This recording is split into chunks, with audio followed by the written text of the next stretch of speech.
Hello friend, स्वागत है आपका हमारे YouTube channel study hour life में।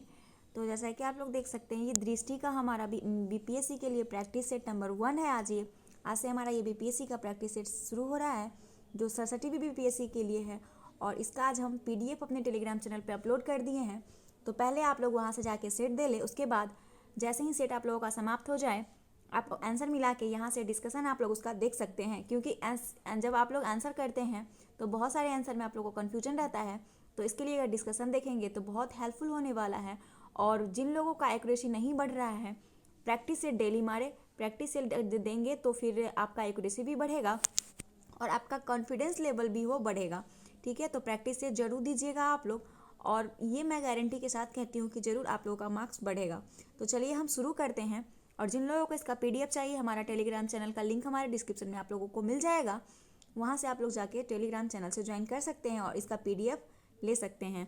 तो चलिए शुरू करते हैं। तो सबसे पहला क्वेश्चन ये रहा आपके सामने। पहला क्वेश्चन है कि ऋग्वेद में बिहार क्षेत्र को संदर्भित करने के लिए प्रयुक्त शब्द था। तो बिहार शब्द के लिए जो ऋग्वेद में है वो कौन सा शब्द संदर्भित है? तो आप लोगों को पता है कि ऋग्वेद में बिहार क्षेत्र को क्या कहा जाता था? कीकट कहा जाता था। तो ऑप्शन आपका सी सही हो जाएगा। और इस क्षेत्र के लोगों को क्या कहा जाता था? इस क्षेत्र के जो कीकट क्षेत्र के जो लोग होते थे उसको व्रत्य कहा जाता था, और इसीलिए विकल्प आपका सी है। और व्रतो जो है मगध के पूर्वज थे। ये कहाँ के पूर्वज थे? मगध के पूर्वज थे। मगध के ये पूर्वज थे।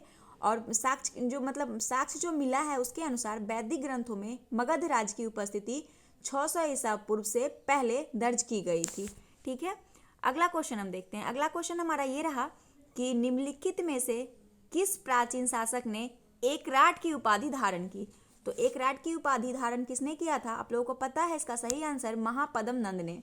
महापद्म नंद ने 344 से 321 ईसा पूर्व तक नंद राजवंश का एक शक्तिशाली शासक था और उत्तर भारत में क्षत्रिय राजवंश को पूर्ण रूप से समाप्त किया और एकराट की उपाधि धारण की थी। और उसने शिशुनाग वंश के अंतिम शासक महानंदी, जिसको नंदीवर्धन के नाम से भी जाना जाता है, की हत्या करने के बाद क्या किया था? नंद वंश का स्थापना किया था। और पुराणों में कहा गया है कि महापद्म द्वारा की गई व्यापक विजय का वर्णन किया गया है। उसी पुराणों में महापद्म या महापद्मापति अनंत कहें तो यजमान या अपार धन का प्रभुत्व हासिल करने वाला के रूप में वर्णित किया गया है। महाबोधि वंशा में महापद्म नंदा को उग्रसेना के रूप में संदर्भित है। और कलिंग के खारबेल का हाथी गुफा शिलालेख नंदों द्वारा कलिंग की विजय को दर्शाता है। और कई इतिहासकार का मानना है कि दक्कन का काफी हिस्सा नंदों के नियंत्रण में था, इसीलिए महापद्म नंदा को एक महान साम्राज्य निर्माता माना जाता है। और एक पॉइंट और है कि बौद्ध परंपरा के अनुसार महापद्म नंद ने लगभग 10 वर्ष तक शासन किया था। उसके बाद 8 बेटे ने क्रमिक रूप से शासन किया था। तो आपका सही आंसर हो जाएगा, एकराट की उपाधि महापद्म नंद ने धारण की थी। अगला क्वेश्चन है हमारा 3 नंबर। गुप्तकालीन सिक्के बिहार के किस स्थान पर पाए गए थे? तो गुप्तकालीन सिक्के बिहार के कहाँ पाए गए थे? इसका सही आंसर हो जाएगा हाजीपुर में, ऑप्शन नंबर ए।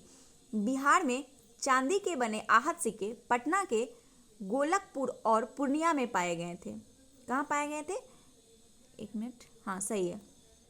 और बक्सर और चिरांद 88 तांबे के सिक्के कुषाण कालीन है, जो कुषाण साम्राज्य के विस्तार को दर्शाते हैं। और गुप्तकालीन सिक्के हाजीपुर में पाए गए थे, इसीलिए गुप्तकालीन आपसे पूछा जा रहा है। तो इसका सही आंसर ऑप्शन नंबर सी हो जाएगा। अगला क्वेश्चन नंबर 4 है हमारा कि प्रसिद्ध शासक मेदिनी राय का संबंध किस वंश से था? तो मेदिनी राय का संबंध किस वंश से है? इसका सही आंसर हो जाएगा चेरो वंश से। मेदिनी राय चेरो राजवंश, जो एक छोटा आदिवासी राज्य था, का सबसे प्रसिद्ध शासक था। और मध्यकाल के दौरान बिहार में कई छोटे आदिवासी राज्य उभरकर सामने आए थे। चेरो ने सारण, शाहाबाद, भोजपुर, चंपारण, पलामू, मुजफ्फरपुर जिलों में अपना शक्तिशाली राज स्थापित किया था और लगभग 300 वर्ष तक यहाँ पे वो शासन किया था, 300 वर्ष तक। और मेदिनी राय ने गया, दाऊदनगर, अरवल और रामगढ़ तक अपने क्षेत्र का विस्तार किया। और वहीं 1634 में अंत में राय की मृत्यु होने के बाद उसका पुत्र राजा प्रताप राय शासक बना और अंत में चेरो राजवंश को मुगल साम्राज्य में शामिल कर लिया गया। तो मेदिनी राय का मृत्यु 1634 में हो गई थी। अगला क्वेश्चन है विक्रमशिला विश्वविद्यालय की स्थापना निम्नलिखित में से किसके द्वारा की गई थी? तो विक्रमशिला विश्वविद्यालय की स्थापना की गई थी धर्मपाल के द्वारा। ऑप्शन नंबर डी हो जाएगा इसका सही आंसर। विक्रमशिला विश्वविद्यालय की स्थापना भागलपुर जिले में, कहाँ? भागलपुर जिले में की गई थी। और एक मिनट, सही है, भागलपुर जिले में की गई थी और पाल वंश के राजा धर्मपाल के द्वारा की गई थी। यह एक बौद्ध था और उसने विश्वविद्यालय के रखरखाव के लिए भूमिदान किया था और धर्मपाल ने नालंदा विश्वविद्यालय के रखरखाव के लिए 200 गांव को दान में भी दिए थे। पाल शासक ने विक्रमशिला विश्वविद्यालय के संरक्षण को एक नए संप्रदाय के महत्वपूर्ण और उन्नयन केंद्र के रूप में जारी रखा था। वहीं पाल 750 से लेकर 1150 ईस्वी तक बौद्ध धर्म के महायान और तांत्रिक विद्यालय के अनुयायी थे। विक्रमशिला ने बहुत से विद्वानों और छात्रों को आकर्षित किया और इसने जल्द ही नालंदा विश्वविद्यालय के पीछे छोड़ दिया और मध्ययुगीन काल के दौरान भारत में खुद को उच्च शिक्षा के प्रमुख केंद्र के रूप में स्थापित किया। यह एक आवासीय विश्वविद्यालय था और बख्तियार खिलजी द्वारा इसे नष्ट कर दिया गया था। यह अग्रणी स्थान पर बना रहा और विक्रमशिला की इमारतें सुनिश्चित और व्यवस्थित थी। केंद्रों में एक सुंदर महाबोधि मंदिर के साथ 108 मंदिर और 6 महाविद्यालय भवन कमल की पंखुड़ियां की तरह फैले हुए थे। अगला क्वेश्चन है हमारा बिहार पर पहला मुस्लिम आक्रमणकारी निम्नलिखित में से कौन था? तो इसका सही आंसर हो जाएगा ऑप्शन नंबर, तो इसका आंसर हो जाएगा बख्तियार खिलजी। बिहार पर पहला मुस्लिम आक्रमणकारी कौन था? बख्तियार खिलजी था। और यह जो था 11वीं सदी ईस्वी से मगध यानी बिहार पर मध्य पूर्व के इस्लामी आक्रमणकारियों का हमला शुरू हो गया था। और वहीं मोहम्मद बख्तियार खिलजी, इसका पूरा नाम था, बिहार पर आक्रमण करने वाला पहला मुस्लिम आक्रमणकारी था। अब कुतुबुद्दीन ऐबक का सेनापति था ये। उसने 1203 ईस्वी में बिहार पर कब्जा कर लिया और उसी वर्ष उसने बंगाल पर हमला बोला था। उसने सेन राजा लक्ष्मण सेन पर विजय प्राप्त की और लखनौती को अपनी राजधानी बनाया था। मगध में बौद्ध धर्म का उद्भव बख्तियार खिलजी के अधीन इस्लामी आक्रमण से प्रभाव का शिकार हुआ और उसने सेन राज्य की सेनाओं द्वारा दुर्गीकृत मठों को नष्ट कर दिया और इस दौरान कई विहारों एवं नालंदा तथा विक्रमशिला जैसे प्रसिद्ध विश्वविद्यालयों को नष्ट कर दिया। कहा जाता है कि नालंदा में उसने बड़ी संख्या में बौद्ध भिक्षुकों को न केवल फांसी से लटका दिया बल्कि कई के सर कलम कर दिए, कई को तो जिंदा भी जला दिया था। उसने उदंतपुरी विश्वविद्यालय को भी नष्ट किया था, बख्तियार खिलजी। अगला क्वेश्चन हमारा 7 नंबर क्वेश्चन है नर्तकी की प्रसिद्ध कांस्य मूर्ति मिली थी? तो इसका सही आंसर हो जाएगा ऑप्शन नंबर ए। नर्तकी की प्रसिद्ध कांस्य की मूर्ति कहाँ से मिली थी? तो इसका सही आंसर हो जाएगा ऑप्शन नंबर डी, मोहनजोदड़ो से मिली थी। सिंधु घाटी सभ्यता 2500 ईसा पूर्व दक्षिण एशिया के पश्चिमी भाग में समकालीन पाकिस्तान और पश्चिमी भारत में है ये विकसित हुआ और यह मिस्र, मेसोपोटामिया, भारत और चीन की 4 प्राचीन शहरी सभ्यताओं में सबसे बड़ा स्थल था। सिंधु घाटी स्थल मोहनजोदड़ो, जिसका सिंधी भाषा में अर्थ है मुर्दा का टीला, जिसे इंग्लिश में कहते हैं माउंट ऑफ डेड, की खुदाई 1922 ईस्वी में आर.डी. बनर्जी द्वारा की गई थी और यह स्थल पाकिस्तान के पंजाब प्रांत के लरकाना जिले में सिंधु नदी के तट पर स्थित है। और इसी स्थल पर जो साक्ष्य मिले थे वहाँ महास्नानाघर मिला था, अन्नागृह मिला था, नर्तकी की कांस्य मूर्ति मिली थी, पशुपति महादेव की मुहर मिली थी, दाढ़ी वाले आदमी की प्रतिमा, बुना हुआ कपास का एक टुकड़ा, ये सभी जो है मोहनजोदड़ो से ही प्राप्त हुआ था। अगला क्वेश्चन नंबर 8 है प्राचीन भारत की प्रसिद्ध रचना मृच्छकटिकम किसके द्वारा रचित है? तो मृच्छकटिकम किसकी रचना है? ऑप्शन नंबर बी, शूद्रक की। ऑप्शन नंबर बी इसका सही आंसर है। प्राचीन भारत की प्रसिद्ध रचना मृच्छकटिकम जो है शूद्रक द्वारा रचित एक संस्कृत ग्रंथ है। क्या है ये? संस्कृत ग्रंथ है, ठीक है। और इसमें 10 अंग शामिल हैं। 10 अंग का है मतलब 10 भाग शामिल हैं। मृच्छकटिकम का अर्थ क्या होता है? मिट्टी की गाड़ी। और इस कृति में गणिका की पुत्री के साथ एक धनी व्यापारी के प्रेम प्रसंग का मतलब कहानी है। और यह पुस्तक गुप्त काल के दौरान हुए महत्वपूर्ण परिवर्तनों को इंगित करता है। उज्जैनी के शूद्र अधिकारी के संबंध में कुछ आवश्यक जानकारी भी प्रदान करती है। अगला क्वेश्चन 9 है कि कुम्हार के चाक का आविष्कार निम्नलिखित में से किस काल में हुआ था? तो तो चाक का आविष्कार, इसका आंसर हो जाएगा नवपाषाण काल में। पहिया, चाक, ये सब का आविष्कार कब हुआ था? नवपाषाण काल में हुआ था। ऑप्शन नंबर सी हो जाएगा इसका सही आंसर। और इस आविष्कार के कारण कुम्हार के चाक पर मृत भांडों यानी मिट्टी के बर्तनों का बनना संभव हुआ, जो इससे पूर्व हाथों से बनाए जाते थे। चाक के प्रचलन के साथ मृत भांडों की सतह पर चित्रकारी संभव हुई। अगला क्वेश्चन 10 नंबर है, आयुर्वेद का सबसे पहला दर्ज संहिता कौन सी है? किसका? आयुर्वेद का। तो आयुर्वेद का सबसे पहला चरक थे। ऑप्शन नंबर इसका बी हो जाएगा सही आंसर। आयुर्वेद की सबसे पहली दर्ज संहिता चरक संहिता है और चरक संहिता चिकित्सा से संबंधित है। आयुर्वेद की उत्पत्ति किस काल में हुई थी? वैदिक युग में हुई थी। वैदिक युग में हुई थी। अगला क्वेश्चन देखते हैं, मीनाक्षी सुंदेश्वर मंदिर का निर्माण करवाया था। तो मीनाक्षी सुंदेश्वर मंदिर का निर्माण कौन करवाया था? इसका सही आंसर हो जाएगा पांडे ने करवाया था। ऑप्शन नंबर डी, मदुराई स्थित। कहाँ स्थित है ये मीनाक्षी मंदिर? मदुराई में स्थित है। और सुंदेश्वर मंदिर का निर्माण पांड्य शासक कुलशेखर 1190 से लेकर 1216 ईस्वी ने करवाया था। और यह मंदिर जो है भगवान शिव की पत्नी देवी मीनाक्षी को समर्पित है।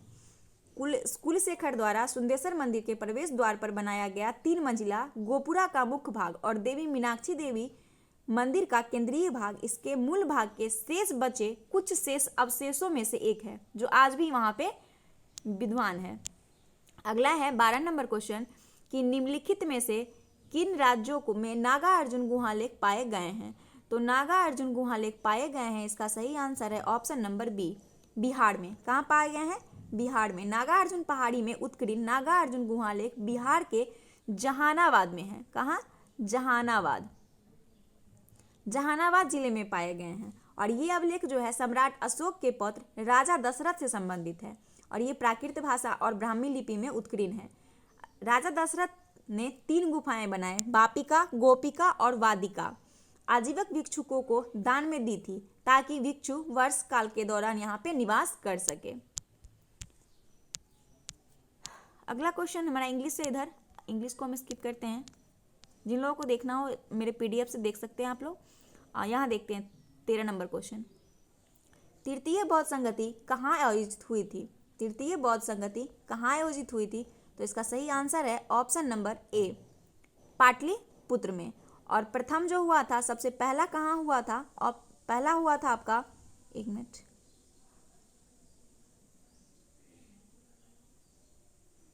हाँ, प्रथम जो हुआ था राजगिरी में हुआ था फर्स्ट। इसका ईस्वी था 486 ईसा पूर्व। और ये जो हुआ था अजातशत्रु यहाँ के शासक थे। हर्यक राजवंश यहाँ के थे और अध्यक्षता कौन किया था इसका? महाकश्यप किया था। और द्वितीय की बात करें तो द्वितीय जो हुआ था 386 में हुआ था कालाशोक के शासनकाल में। और यह कहाँ? वैशाली में सेकेंड हुआ था कालाशोक के शासनकाल में। तृतीय की बात करें तो तृतीय जो हुआ था वो पाटलिपुत्र में हुआ था और अशोक वहाँ के शासक थे 250 ईसा पूर्व। और ये जो था मोगलीपुत्र तिस्न इसके अध्यक्षता किए थे। चतुर्थ की बात करें तो चतुर्थ कुंडल वन में हुआ था कश्मीर में, जो इसकी उपाध्यक्ष किए थे वसुमित्र। अध्यक्ष थे वसुमित्र और अशोकघोष जो थे वो उपाध्यक्ष थे। और कनिष्क की शासक में हुआ था। अगला है 14 नंबर क्वेश्चन। 14 नंबर क्वेश्चन है कि निम्नलिखित में से किसने भारतीय उपमहाद्वीप पर सबसे पहले आक्रमण किया था? तो भारतीय उपमहाद्वीप पर सबसे पहले आक्रमण जो किया था, इसका सही आंसर हो जाएगा ऑप्शन नंबर बी, यूनानी किया था। भारत पर पहला हमला करने वाले आक्रमणकारी का सही कालक्रम जो है सबसे पहले यूनानी था। इस भी हम लिखते हैं यूनानी 326 ईसा पूर्व। सिकंदर इसका नाम था। शक 1ली शताब्दी ईसा पूर्व किया था और कुषाण 1ली शताब्दी ईस्वी में किया था और तुर्की जो था वो 12वीं शताब्दी ईस्वी में किया था। तो सबसे पहला पूछा जा रहा है तो सबसे पहला कौन था? यूनानी थे। अगला क्वेश्चन है हमारा, अष्टध्यायी नामक पुस्तक किसके द्वारा लिखी गई थी? तो ये किसकी? पाणिनि की है और यह एक व्याकरण है जो 600 ईस्वी से लेकर 500 ईसा पूर्व संस्कृत भाषा में रचित व्याकरण ग्रंथ है। और इस कृति ने शास्त्रीय संगीत के लिए भाषाई मानकों का निर्धारण किया और इसमें वैदिक धर्म में उभरे ध्वनि विज्ञान और व्याकरण को 400 सूत्रों में संकलित किया गया है। पाणिनि ने अपनी कृति को 8 अध्यायों यानी अष्टाध्यायी जिसको कहा जाता है उसमें बांटा है और जिनमें से प्रत्येक को आगे पुनः 4 पदों में विभाजित किया गया है। संस्कृत भाषा की शब्द और वाक्य संरचना को परिभाषित करने से आगे बढ़ते हुए अष्टाध्यायी में वाचिका भाषा होने वाले प्रयोग पवित्र ग्रंथ की भाषा के लिए उपयुक्त प्रयोग के बीच के अंतर को भी प्रकट किया गया है। ठीक है, और इसके बाद 16 नंबर क्वेश्चन देखते हैं। कैबल्य, कैबल्य कहें तो पद निम्नलिखित में से किस धर्म संप्रदाय से संबंधित था? तो कैबल्य जो है ये पता है कि गौतम बुद्ध से संबंधित था, जैन धर्म से संबंधित था कैबल्य की प्राप्ति, ऑप्शन नंबर सी। कैबल्य पद जैन धर्म से संबंधित था और इसका अर्थ क्या होता है?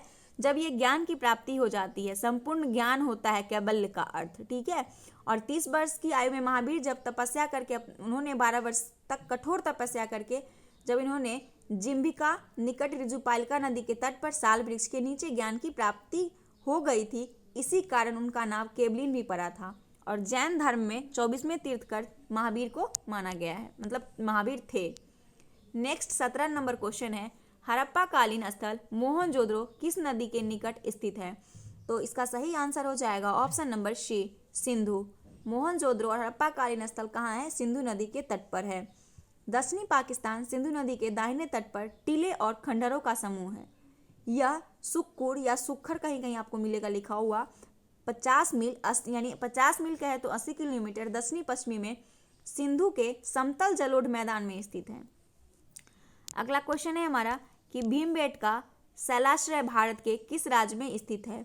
भीमबेटका, इसका सही आंसर हो जाएगा ऑप्शन नंबर सी, भीमबेटका मध्य प्रदेश में है और मध्य भारत के पठार के दक्षिणी किनारे पर विंध्य पर्वत के गिरिपीठ में स्थित है और इन गुफाओं की संख्या 400 से अधिक है। ये जो है एक वृद्ध क्षेत्र में फैला हुआ है और इन गुफाओं का खोज किसने किया था?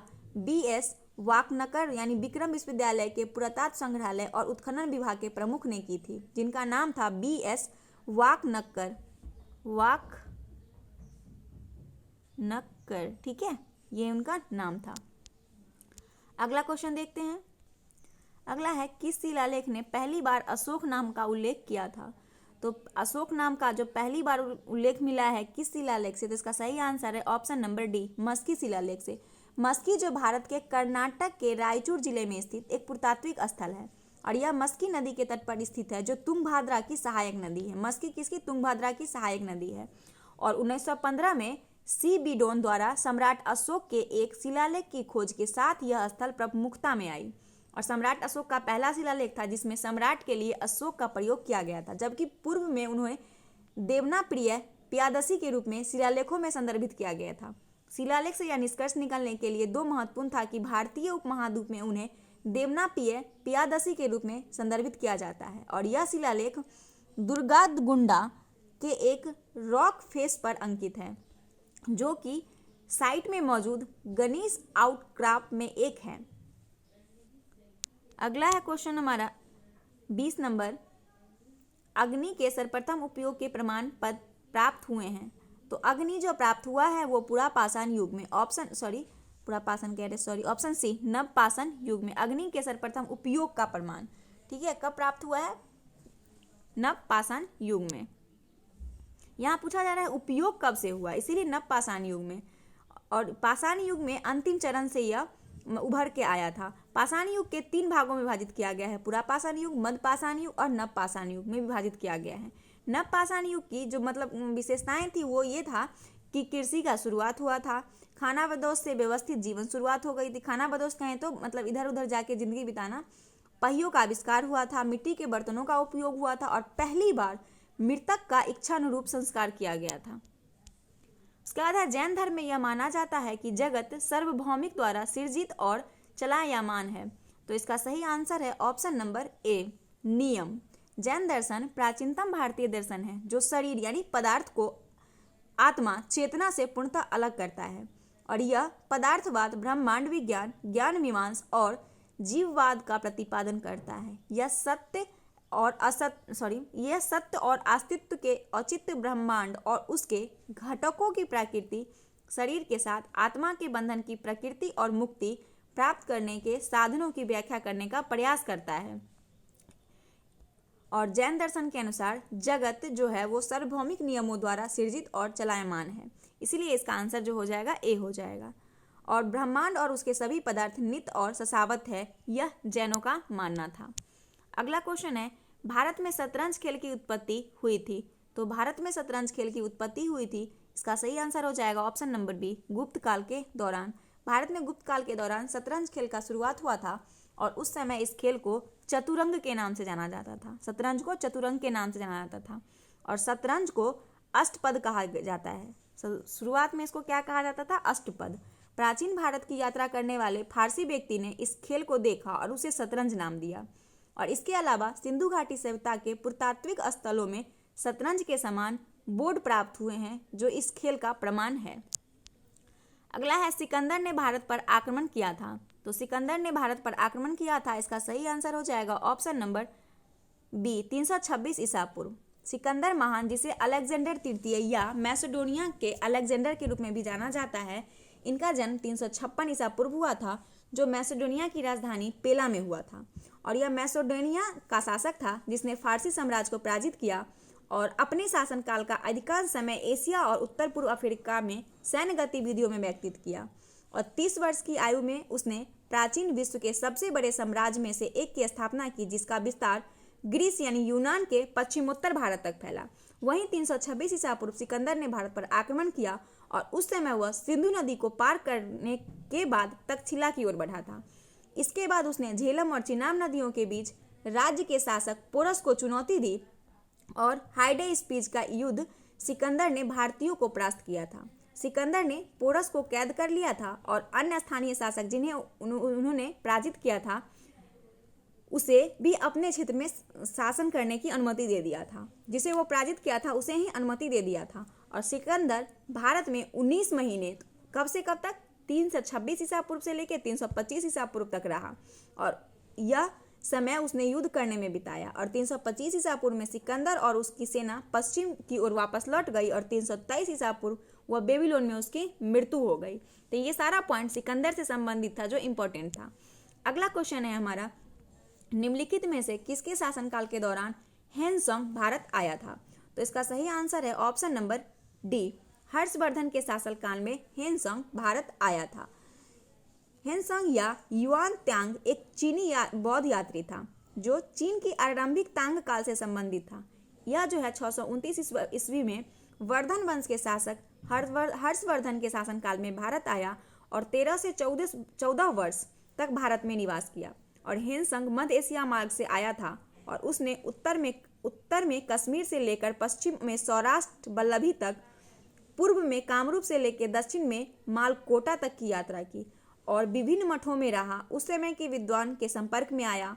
2 वर्ष तक नालंदा विश्वविद्यालय में वो पढ़ाई किया और उसने सीयू की नामक एक यात्रा वृत्तांत लिखा जिसमें देश के इतिहास और संस्कृति के बारे में वह जानकारी दिया। और उसके यात्रा वृत्तांत से हर्षवर्धन के जीवन और उसकी गतिविधियों, प्रशासन, तत्कालीन धार्मिक और शैक्षणिक प्रणाली पर भी प्रकाश डाला। अगला क्वेश्चन हमारा है इंग्लिश का, इधर इसके स्किप करते हैं। प्लीज़ अगर आप लोगों को वीडियो अच्छा लगे तो प्लीज़ वीडियो को जरूर लाइक कीजिएगा आप लोग। तो अगला क्वेश्चन है हमारा, 3 सिर वाली महेश मूर्ति की विशाल प्रतिमा किस स्थान पर अवस्थित है? 3 सिर वाली महेश मूर्ति, तो इसका सही आंसर हो जाएगा ऑप्शन नंबर सी, एलिफेंटा। प्राचीन काल में कोकन मौर्य के द्वीप राजधानी एलिफेंटा को घारापुरी के रूप में जाना जाता है। किसके रूप में? घारापुरी के रूप में जाना जाता है। और यहाँ पर 3 सिर वाली महेश मूर्ति का विशाल प्रतिमा है और ये 3 सिर शंकर के अलग अलग रूपों को प्रतिनिधित्व करती है।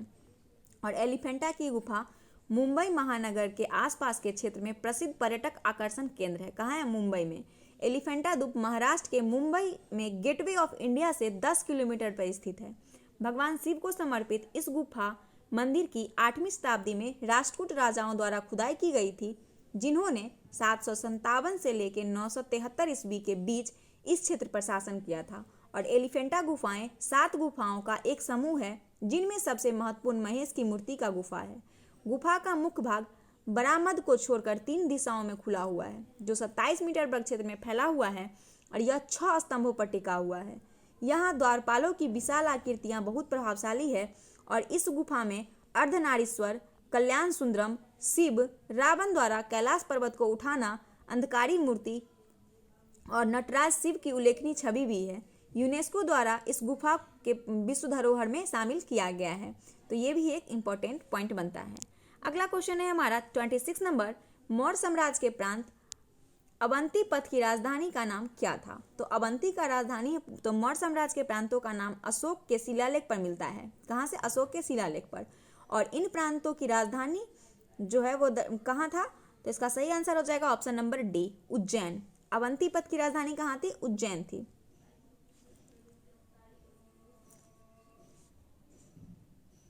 अगला क्वेश्चन है 27 नंबर, एक छोटा करते हैं क्योंकि ये, एक मिनट, हाँ सही है।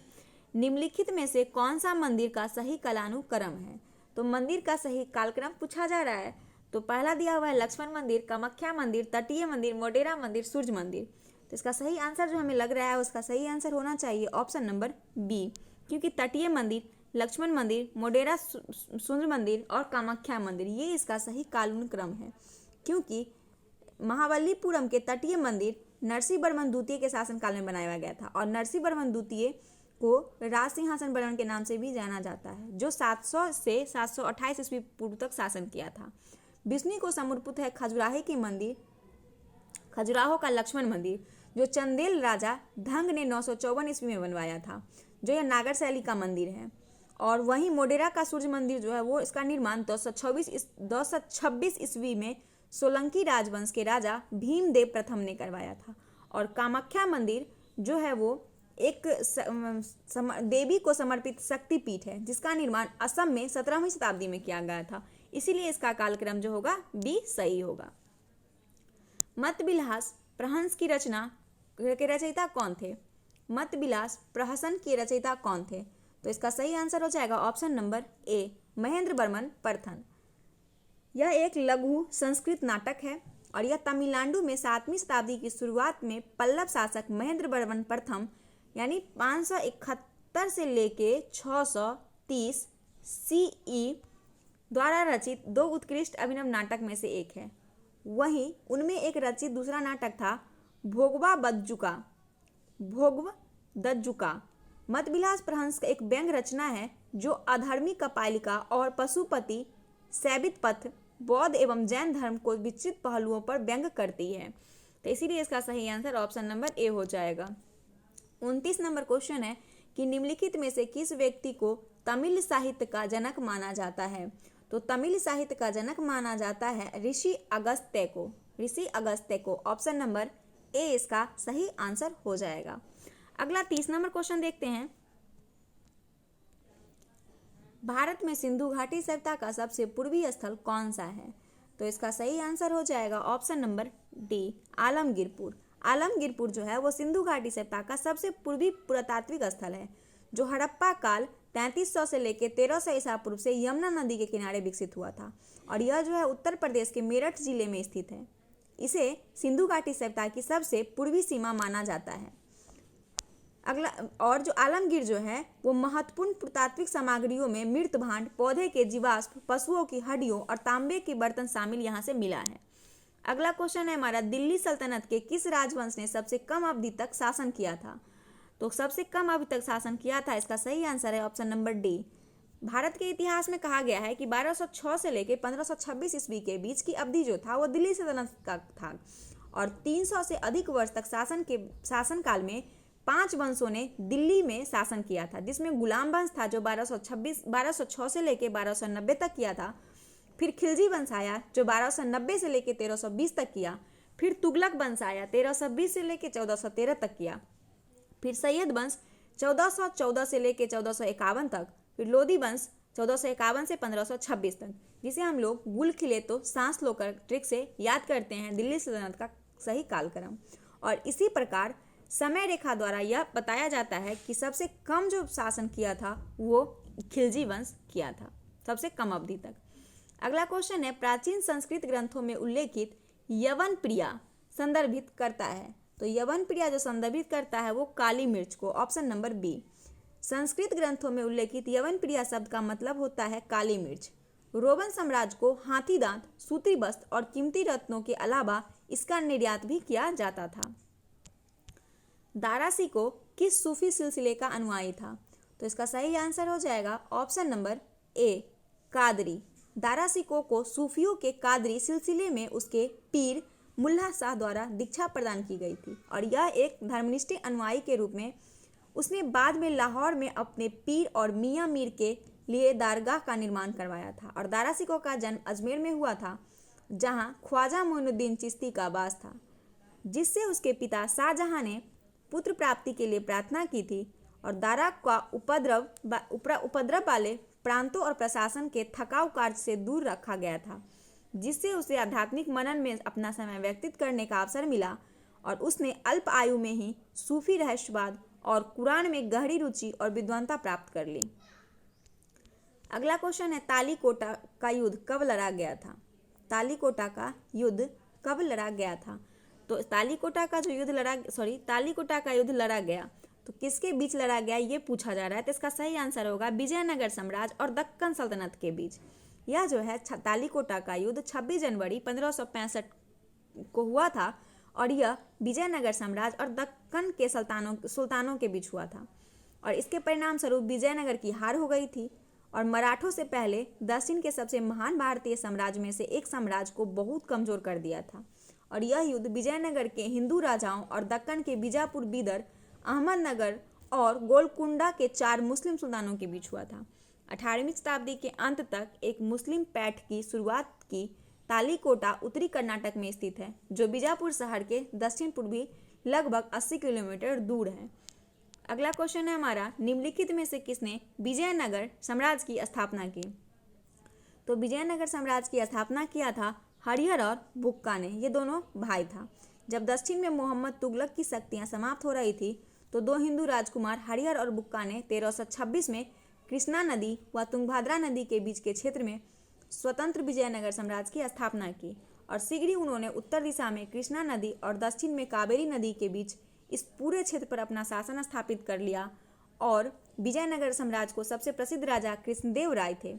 इसके शासनकाल के दौरान विजयनगर का राजवंश शिखर तक पहुंचा और इन्होंने जितने युद्ध लड़े उनमें सफल रहे। उन्होंने ओडिशा के राजा को पराजित किया और विजयवाड़ा तथा राजमहेंद्री को अपने राज्य में भी शामिल किया था। अगला क्वेश्चन हम देखते हैं, मुगल सम्राट जिन्होंने अपने साम्राज्य में तंबाकू के उपयोग को प्रतिबंधित किया। तो तंबाकू को उपयोग को जो प्रतिबंधित किया उसका सही आंसर हो जाएगा ऑप्शन नंबर डी, जहांगीर था। यह पुर्तगालियों द्वारा लाया गया था 1605 ईस्वी में और आम जन के बीच लोकप्रिय हो गया। क्या? तंबाकू के हानिकारक प्रभावों को देखते हुए मुगल सम्राट जहांगीर ने 1617 ईस्वी में इस पर प्रतिबंध लगा दिया। अगला क्वेश्चन है, निम्नलिखित में से कौन सा भक्ति संतों के जन्म का सही कालानुक्रम है? तो संत का सही कालक्रम जो था, रामानुज आप लोगों को पता होगा 1017 से लेकर 1137 तक रहे थे। वहीं गुरु नानक 1469 से 1539। तो इस हिसाब से सबसे पहले रामानुज थे, तो पहला ऑप्शन दिख रहा है, फिर रामानुज, फिर गुरु नानक, फिर चैतन्य, उसके बाद मीराबाई आई थी।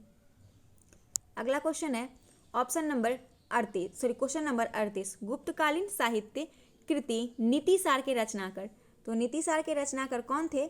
इसके सही आंसर हो जाएगा ऑप्शन नंबर सी, कामदंक। नीतिसार, जिसे कामदंकीय नीतिसार के नाम से भी जाना जाता है और राज्यशास्त्र का एक संस्कृत ग्रंथ है यह। इसके रचयिता का नाम कामदंकी अथवा कामदंक है, जिसे यह कामदंकीय के नाम से भी जाना जाता है। और यह ग्रंथ जो है कौटिल्य के अर्थशास्त्र के सारभूत सिद्धांतों यानी राजनीतिक विद्या का प्रतिपादन करता है। अगला क्वेश्चन है, पानीपत का तृतीय युद्ध कब हुआ था? तो पानीपत का तृतीय युद्ध हुआ था 14 जनवरी 1761 को। ऑप्शन नंबर सी। उत्तर में 60 मील दूर स्थित पानीपत में मराठा साम्राज्य की उत्तरी अभियान सेना और अफगानिस्तान के राजा अहमद शाह अब्दावली, उसके 2 भारतीय मुस्लिम सहयोगी दोआब के रेहला अफगान और अवध के नवाब शुजा-उद-दौला के गठबंधन के बीच लड़ा गया था। और इस युद्ध में मराठों की हार हुई थी। उसने 40,000 सैनिक मारे गए थे, जबकि अब्दावली की सेना का 20,000 सैनिक मारा गया था। और इसी हार के बाद मराठों की प्रतिष्ठा से काफ़ी क्षति पहुंची थी, जिन्होंने इस युद्ध के बाद उत्तर भारत में वर्चस्व खो दिया और इसके चलते ब्रिटिश औपनिवेशिक शक्ति के विस्तार का मार्ग प्रशस्त कर दिया था। भारत में तोपों को सर्वप्रथम प्रयोग का श्रेय किसे दिया गया? तो तोपों का सर्वप्रथम प्रयोग जो था वो अकबर को दिया गया है। ऑप्शन नंबर ए, बाबर को दिया गया है। ऑप्शन नंबर डी, बाबर को दिया गया है। तोपों का सर्वप्रथम प्रयोग बाबर को श्रेय दिया गया है। जब पानीपत का पहला युद्ध हुआ था तो बाबर और लोदी के बीच हुआ था। और बाबर ने बारूद बंदूकों और तोपों का इस्तेमाल किया था और इसका उपयोग भारत में पहली बार यह किया था। जो 21 अप्रैल 1526 को यह युद्ध पानीपत नामक छोटे एक गांव में शुरू हुआ था, जिसे अब उत्तर भारत में हरियाणा राज्य के रूप में जाना जाता है। और यह युद्ध भारत में मुगल साम्राज्य की शुरुआत के लिए जाना जाता है। तो इसका तोपों का सर्वप्रथम प्रयोग का श्रेय बाबर को जाता है। प्रशासनिक प्रणाली मनसबदारी मुगल साम्राज्य में शुरू की गई थी। तो इसका सही आंसर है अकबर के द्वारा, ऑप्शन नंबर सी। 1571 ईस्वी के दौरान मुगल साम्राज्य में अकबर द्वारा शुरू की गई थी मनसबदारी एक प्रशासनिक प्रणाली थी। मनसब अरबी मूल शब्द है जिसका अर्थ होता है रैंक या पद। मनसबदारी सरकारी अधिकारियों की रैंकिंग की एक प्रणाली थी जो नागरिक और सैन्य कर्तव्यों को निर्धारित करती है। इसीलिए इसका सही आंसर हो जाएगा ऑप्शन नंबर डी। और अकबर के प्रशासनिक प्रणाली की शुरुआत शाहबाज खान की मदद से की गई थी और मनसबदारी प्रणाली की शुरुआत मंगोलों जिसे चेंगिज खान के द्वारा की गई थी। भारत में इसकी शुरुआत बाबर और हुमायूं द्वारा किया गया था, लेकिन अकबर ने इसे नागरिक एवं सैन्य प्रशासन के आधार पर लाया था। मनसबदारों ने मुगल साम्राज्य में सत्तारूढ़ अभिजात वर्ग का गठन किया और उसके परिणाम स्वरूप क्या हुआ कि पूरा शासन नौकरशाही के साथ साथ सैन्य क्रम में भी मनसब के तहत संगठित किया गया। मनसबदार की नियुक्ति और पदोन्नति अकबर के हाथों में थी, जो अपनी इच्छा शक्ति पर उन्हें पद में निष्कासित कर दिया। ज्यादातर मनसबदारों की भर्ती मीर बख्शी की सिफारिश पर की जाती थी। अगला क्वेश्चन देखते हैं। 42 नंबर क्वेश्चन है कि घोड़े की नाल की आकृति के मेहराब का प्रयोग पहली बार हुआ था। तो घोड़े की नाल की आकृति के मेहराब का पहली बार जो प्रयोग हुआ था, इसका सही आंसर हो जाएगा ऑप्शन नंबर बी, अलाई दरवाजा में। कहाँ हुआ था? अलाई दरवाजा में सबसे पहले इसका प्रयोग हुआ था, जो 1331 ईस्वी में अलाउद्दीन खिलजी द्वारा बनाया गया था और एक शानदार प्रवेश द्वार था। अलाउद्दीन खिलजी द्वारा कुब्बत उल इस्लाम मस्जिद के विस्तार का एक भाग था। पूरब, पश्चिम और दक्षिण की ओर से 3 द्वार भव्य नुकीले मेहराब दर्शाते हैं, जो घोड़े की नाल के आकार के हैं और बंगाल के खुले हिस्सों के ऊपर उठे हुए हैं। घोड़े की नाल की आकृति के मेहराब का प्रयोग सौंदर्य प्रदान करता है, साथ ही गुंबद जैसी रचनाओं को सहारा देने के लिए किया गया था। 43 नंबर क्वेश्चन है कि कौन सा मुगल शासक उसकी कब्र के साथ स्थान के साथ सही सुमेलित नहीं है। तो इसका सही आंसर हम देखते हैं। इसका सही सुमेलित नहीं पूछा जा रहा है, तो इसका सही आंसर जो बाबर का काबुल सही है, अकबर का सिकंदरा सही है, हुमायूं का दिल्ली सही है और इसमें जो जहांगीर का आगरा दिया हुआ गलत है, ये लाहौर है। लाहौर में इसका मकबरा है। अगला आंसर देखते, अगला क्वेश्चन, दिल्ली के किस सुल्तान ने दीवान ए मुख्तराज विभाग का स्थापना किया था। दीवान ए मुख्तराज विभाग का स्थापना अलाउद्दीन खिलजी के द्वारा किया गया था और दिल्ली का पहला सुल्तान था जिसने राजस्व एकत्रित करना शुरू किया और इस प्रणाली को लागू करने के लिए दीवान ए मुस्तखराज नामक एक पृथक विभाग का गठन किया। अगला क्वेश्चन देखते हैं 45 नंबर, निम्नलिखित में से किसे कव्वाली का जनक माना जाता है। कव्वाली का जनक माना जाता है अमीर खुसरो को, ऑप्शन नंबर सी।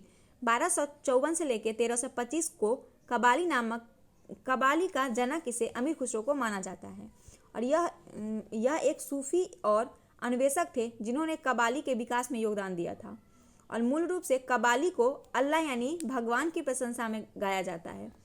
भारत में कव्वाली का आगमन 13वीं शताब्दी के आसपास फारस से हुआ था और सूफियों ने अपने संदेश के प्रचार के लिए इसका उपयोग किया था और यह गीत रचना के किसी रूप के बजाय गायन की एक विधा है।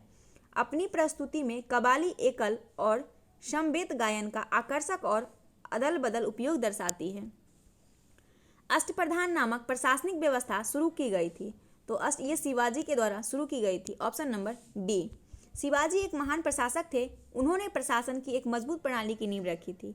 शासक की सहायता के लिए अष्टप्रधान नामक एक सलाहकार मंत्री परिषद का गठन किया था और अष्टप्रधान में पेशवा जो होता था वो वित्त एवं सामान्य प्रशासन और बाद में इसे प्रधानमंत्री का नाम दिया गया।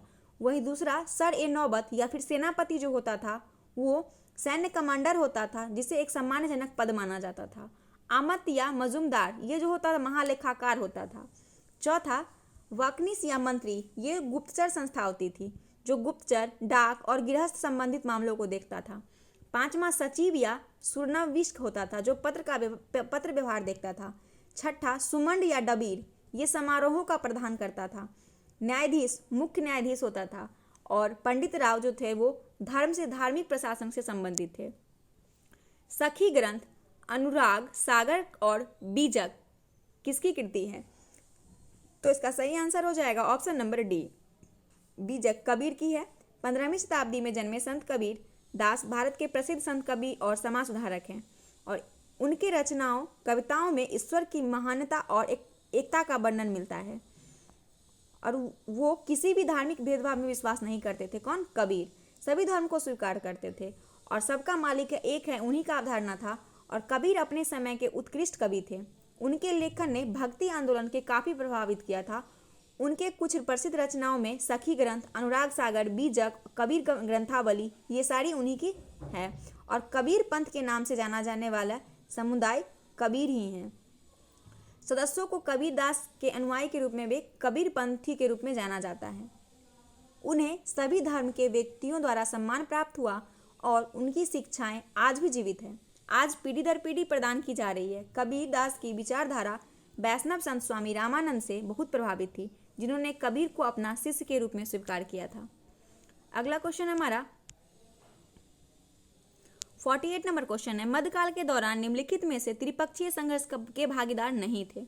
तो त्रिपक्षीय जो हुआ था ये आप लोगों को पता है किसके किसके बीच हुआ था, तो इसका सही आंसर हो जाएगा ये राष्ट्र को इस त्रिपक्षीय संघर्ष भागीदार नहीं थे, ये पूछा जा रहा है। तो त्रिपक्षीय में शामिल कौन थे? पाल, प्रतिहार और राष्ट्रकूट था, चोल नहीं था। तो इसका सही आंसर हो जाएगा ये, सिर्फ इसमें राष्ट्रकूट थे, प्रतिहार थे, राष्ट्रकूट थे, गुजर प्रतिहार थे और पाल थे। अगला क्वेश्चन है कि निम्नलिखित में से किस स्थान पर सबसे पहले 1857 का विद्रोह हुआ था। तो सबसे पहले पूछा जा रहा है बिहार में, तो बिहार में सबसे पहले हुआ था 12 जून को रोहनी, देवगढ़ अब झारखंड में 1857 का विद्रोह हुआ था। कहाँ? रोहनी, ये कहाँ है? झारखंड में। ठीक है। अगला क्वेश्चन है कि निम्नलिखित में से कौन सा युग सही सुमेलित नहीं है? सही सुमेलित नहीं है तो सबसे पहले ये देखना है कि चौसा का युद्ध 26 जून 1539 को हुआ था, ना कि 38 को। 26 जून 1539 को हुआ था, जिसमें शेरशाह सूरी ने मुगल बादशाह हुमायूं को पराजित किया था और फरीद अल दीन सार शाह की उपाधि धारण भी की थी। इसीलिए इसका सही आंसर हो जाएगा ऑप्शन नंबर ए। बाकी हल्दी घाटी का युद्ध 1576 सही है। तालीकोटा का युद्ध 1765 ये भी सही है। पानीपत का तीसरा युद्ध 1761 ये भी सही है। 51 नंबर क्वेश्चन है, निम्नलिखित में से किसने गुलरुखी उपनाम का उपयोग किया था? तो ये जो है ऑप्शन नंबर, इसका सही हो जाएगा ऑप्शन नंबर ए, उपयुक्त में से कोई नहीं, उपयुक्त में से एक से अधिक, क्योंकि यह सिकंदर लोदी जो था 1489 से लेकर 1517 ईस्वी तक गुलरुखी उपनाम या तखल्लुस से फारसी भाषा में छंदों की रचना की थी। सिकंदर लोदी ने किया था, तो इसमें ऑप्शन में नहीं है, इसलिए ऑप्शन ई हो जाएगा इसका सही आंसर। और सिकंदर लोदी बहलोल लोदी का पुत्र था, जिसका मूल नाम क्या था? निजाम खान था, और उसने 1504 ईस्वी में आगरा शहर भी बसाया था, अपनी राजधानी दिल्ली से आगरा स्थानांतरित किया था और गुजरात के मोहम्मद बेगरा और मेवाड़ के राणा सांगा को समकालीन था। उसने माप की एक इकाई शुरू की थी जिसे गजे सिकंदरी भी कहा जाता था। नगरकोट के प्रसिद्ध ज्वालामुखी मंदिर को उसने ही नष्ट किया था। उसने लहजत ए सिकंदरी नामक एक पुस्तक भी लिखी थी। उसके आदेश पर चिकित्सा के एक संस्कृत ग्रंथ का फारसी में फहरंग ए सिकंदरी का नाम अनुवाद भी किया गया था। उसने दिल्ली में अपने पिता की समाधि बनवाई और 1517 में बीमारी के कारण उसका मृत्यु हो गया था। 52 नंबर क्वेश्चन है कि निम्नलिखित में से किसने बिहार के मुजफ्फरपुर जिले कोल्हुआ में एक सिंह स्तंभ का निर्माण करवाया था? तो इसका सही आंसर हो जाएगा ऑप्शन नंबर डी, अशोक ने।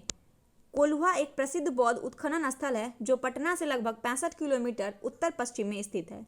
सम्राट अशोक ने कोल्हुआ में सिंह स्तंभ, जिसे द लाइन पिलर इंग्लिश में कहते हैं, का निर्माण करवाया था और कोल्हुआ में एक ईंट स्तूप के पास अवस्थित यह स्तंभ बुद्ध के अंतिम उपदेश का कीर्तिमान करता है। यह बनाया हुआ जो है वो लाल बलुआ पत्थर का उच्च पॉलिशदार बसे बना हुआ है, जिसमें ऊपर की घंटी के आकार का शीर्षक बना हुआ है और स्तंभ के ऊपर सिंह की पूर्णकाय आकृति रखी गई है। और यह एक छोटा सा, यहाँ पे भी एक छोटा सा तालाब भी है जिसे रामकुंड के नाम से जाना जाता है। 53 नंबर क्वेश्चन है, इन विद्रोह आंदोलन विद्रोहियों का सही कालानुक्रम क्या है?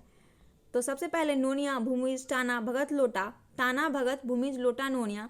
तो इसका सही आंसर जो हो जाएगा, इस तीनों में से तो कोई नहीं है। ऑप्शन आगे देखते हैं, डी क्या कहता है, नोनिया, भूमिज, लोटा, टाना, भगत, टाना, भगत। इसका डी ही ऑप्शन सही हो जाएगा। नोनिया विद्रोह जो था वो 1770 से 1800 ईस्वी में हुआ था। भूमिज विद्रोह 26 अप्रैल 1832 को हुआ था। और लोटा विद्रोह यह जो हुआ था 1856 में हुआ था। आरा और मुजफ्फरपुर जेल कैदियों के द्वारा किया गया था। और वहीं टाना भगत आंदोलन जो था वो उराव जनजाति 1914 में छोटा नागपुर जो झारखंड में है वहाँ पे हुआ था ये आंदोलन। तो इसका सही कालक्रम डी होगा। 54 नंबर क्वेश्चन है कि निम्नलिखित में से कौन सा क्षेत्र बिहार में 1857 के विद्रोह का नेतृत्व करने वाले अपने नेताओं के साथ सुमेलित नहीं है? तो इसका सही आंसर हो जाएगा ऑप्शन नंबर ई, उपयुक्त में से कोई नहीं, उपयुक्त में से एक से अधिक। क्योंकि रोहतास जो अमर सिंह है ये सही है। नवादा की बात करें तो नवादा में नाना सिंह और हैदर अली ये भी सही है। जगदीशपुर की बात करें तो जगदीशपुर से कुंवर सिंह और अमर सिंह थे, ठीक है, ना कि हेमंत सिंह थे, तो ये गलत है। तो इसमें दो ऑप्शन सही है, इसलिए ऑप्शन ई हो जाएगा, रोहतास अमर सिंह और नवादा के। और छपरा से कौन थे? छपरा से बात करें तो मोहम्मद हुसैन खां थे।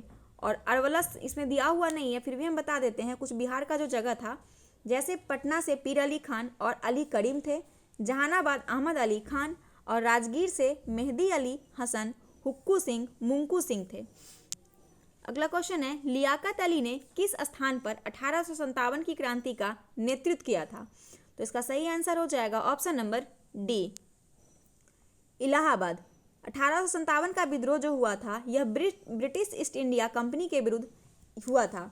और यह पहली व्यक्ति था। यह ब्रिटिश ईस्ट इंडिया कंपनी की सेना के सिपाहियों के विद्रोह के रूप में शुरू हुआ था, लेकिन बाद में इसे जनता की भागीदारी हो गई थी, जिसमें दिल्ली से बहादुर शाह द्वितीय थे और लखनऊ से बेगम हजरत महल, कानपुर से नाना साहब, झांसी और ग्वालियर से लक्ष्मीबाई तात्या टोपे, बरेली से। तो यहाँ पे लियाकत अली पूछा जा रहा है, तो लियाकत अली कहाँ से थे? तो इसका सही आंसर हो जाएगा ऑप्शन नंबर डी, इलाहाबाद से थे। इलाहाबाद से मौलवी लियाकत अली थे, बिहार से कुंवर सिंह थे, बरेली से खान बहादुर खां थे। ये इसका सही आंसर हो जाएगा। अगला क्वेश्चन देखते हैं 56 नंबर, कि निम्नलिखित में से किसने हड़प्पा कालीन मोहरों पर चित्रित नहीं किया गया है? तो हड़प्पा कालीन मोहरों पर चित्रित नहीं किया गया है, इसका सही आंसर हो जाएगा ऑप्शन नंबर ए, क्योंकि हड़प्पा से प्राप्त मुहरों हमें सिंधु घाटी सभ्यता के बारे में उपयोगी जानकारी प्रदान करती है। और यह मुहर जो है वो सेल खड़ी, पत्थर, टेराकोटा और तांबे से बनी हुई है। यह मुहरों पर मानव अथवा पशुओं की आकृति उत्कीर्ण है। अधिकांश मुहर पर वास्तविक जानवरों की आकृति बनी हुई है, जबकि कुछ पर पौराणिक कथाओं की वर्णित जानवरों की आकृति बनी हुई है। ये मोहर आकार में आयतकार, गोलाकार और बेलनाकार भी है। मोहरों पर चित्रात्मक जो लिपि है वो चित्रात्मक लिपि खुदी हुई है, जिसे हम लोग भाव चित्रात्मक भी कहते हैं। बंगाल में दोहरी सरकार प्रणाली शुरू की गई थी, किसके द्वारा? तो इसका सही आंसर हो जाएगा option number B, Robert Clive के द्वारा। बंगाल में दोहरी सरकार प्रणाली British East India Company Robert Clive द्वारा शुरू की गई थी। दोहरी सरकार का अर्थ है प्रशासन की दोहरी प्रणाली, और यह प्रणाली 1765 से लेकर 1772 की अवधि के दौरान प्रचलन में रही थी। यह कंपनी के लिए एक बहुत ही बड़ी लाभप्रद प्रणाली थी, क्योंकि इसमें दायित्व के बिना अधिकार निहित था। और इस प्रणाली के तहत बंगाल के प्रशासन को दो भागों में बांटा गया था, निजामत और दीवानी में। दीवानी को ईस्ट इंडिया कंपनी को भुगतान किए जाने वाले राजस्व एकत्र करने का अधिकार प्रदान हुआ था, और निजामत की बात करें तो बंगाल के नवाब को सौंपी गई थी ये। और इस प्रणाली के तहत सैद्धांतिक रूप से कंपनी और नवाब के बीच विभाजित था, लेकिन वास्तव में यह कंपनी के हाथों में ही रह गया था। अगला है, बिहार में साइमन कमीशन का बहिष्कार करने के लिए सर्वदलीय बैठक का नेतृत्व किया था। तो इसका सही आंसर हो जाएगा option number B, Anurag Narayan Sinha. Simon Commission Britain के 7 सांसदों का एक समूह था, जिनमें 1928 ईस्वी में संवैधानिक सुधारों का अध्ययन करने और सरकार को सिफारिश करने के उद्देश्य से भारत भेजा गया था। आयोग को मूल रूप से भारतीय वैधानिक आयोग का नाम दिया गया था। आयोग के अध्यक्ष सर जॉन साइमन आयोग के रूप में जाने जाना लगा। बिहार में साइमन कमीशन का बहिष्कार करने के लिए अनुराग नारायण सिन्हा के नेतृत्व में एक सर्वदलीय बैठक आयोजित की गई थी। आयोग 12 दिसंबर 1928 को पटना और 24 दिसंबर को रांची पहुंचा। इन दोनों जगहों पर इसका बहिष्कार किया गया था। अगला 59 नंबर क्वेश्चन है। देखिए आप लोग हिस्ट्री इसमें देखिए कंफ्यूज मत कीजिएगा कि सिर्फ हिस्ट्री ही है, बस इसमें सारे सेट में अलग अलग मिल जाएंगे आपको। तो इसमें ज़्यादातर हिस्ट्री है जो बिहार का है और बिहार स्पेशल आपको मिलेगा, और हिस्ट्री से बहुत ज़्यादा क्वेश्चन है। तो आप लोग इसमें बिल्कुल पीछे नहीं हटिएगा, आप लोग सेट देते रहिए। इसमें टोटल 15 सेट है, मैं 15 सेट आप लोगों को कवर करवाऊंगी। तो इसमें लो से मॉडरेट लेवल तक का क्वेश्चन आप लोगों को मिलेगा। तो आप लोग बिल्कुल भी इसमें घबराइएगा नहीं, सेट आप लोग देते रहिए। तो सबसे पहले 59 नंबर क्वेश्चन देखते हैं। भारतीय राष्ट्रीय कांग्रेस की स्थापना के समय भारत का वाइसराय कौन था? तो जब भारतीय राष्ट्रीय कांग्रेस की स्थापना हुई थी उस टाइम पूछा जा रहा है कि वाइसराय कौन थे। तो इसका सही आंसर हो जाएगा Lord Dufferin, option number C. 1884, कब? 1884 से 1888 तक इस वाइसराय का कार्यकाल था, और डफरिन ने कुछ दूरदर्शी लोगों का प्रतिनिधित्व करने वाले संगठन के रूप में कांग्रेस का उपहास भी किया था। उसके कार्यकाल के दौरान ही तीसरा अंग्ल बर्मा युद्ध भी हुआ था, जिसके बाद ऊपरी बर्मा का अधिग्रहण कर लिया गया था। और इसके अतिरिक्त उनके कार्यकाल में ही कस्तारो टेंडर्स जिसको बोलते हैं, उसके पट्टे पर ब्रिटिश सुरक्षा प्रदान करने के लिए 3 कस्तकारी अधिनियम पारित किया गया था, जिसे टेंडेंसी एक्ट कहते हैं। अगला है असहयोग आंदोलन को स्थगित करने का कारण क्या था? तो असहयोग आंदोलन को स्थगित करने का कारण जो था, एक्चुअली जो कारण था वो था option number D, Chaura Chauri का कांड। 1 अगस्त 1920 को महात्मा गांधी द्वारा शुरू किया गया था असहयोग आंदोलन को, और यह भारतीय स्वतंत्रता संघर्ष के दौरान देशव्यापी स्तर पर आयोजित पहला सामूहिक आंदोलन था। और असहयोग आंदोलन का शुरुआत का जो कारण था वो था जालियांवाला बाग नरसंहार और परिणाम स्वरूप पंजाब में अशांति। दूसरा कारण था असहयोग आंदोलन का मार्टिन जम्सफोर्ड सुधार से असंतोष। तीसरा कारण था रॉलेट एक्ट, और चौथा कारण था खिलाफत आंदोलन।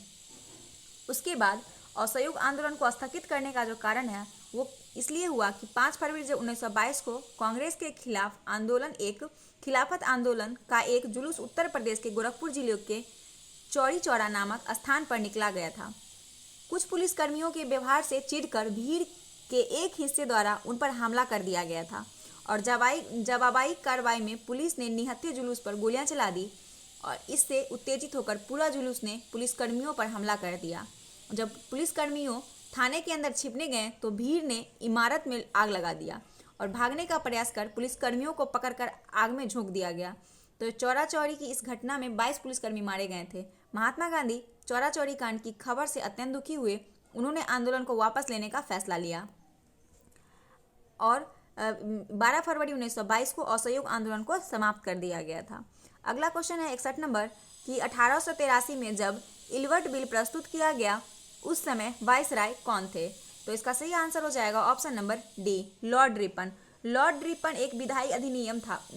इल्बर्ट बिल एक विधायी अधिनियम था जिसे 1883 ईस्वी में वाइसराय लॉर्ड रिपन के कार्यकाल के दौरान लाया गया, और इस बिल को सर सीपी इल्बर्ट ने तैयार किया।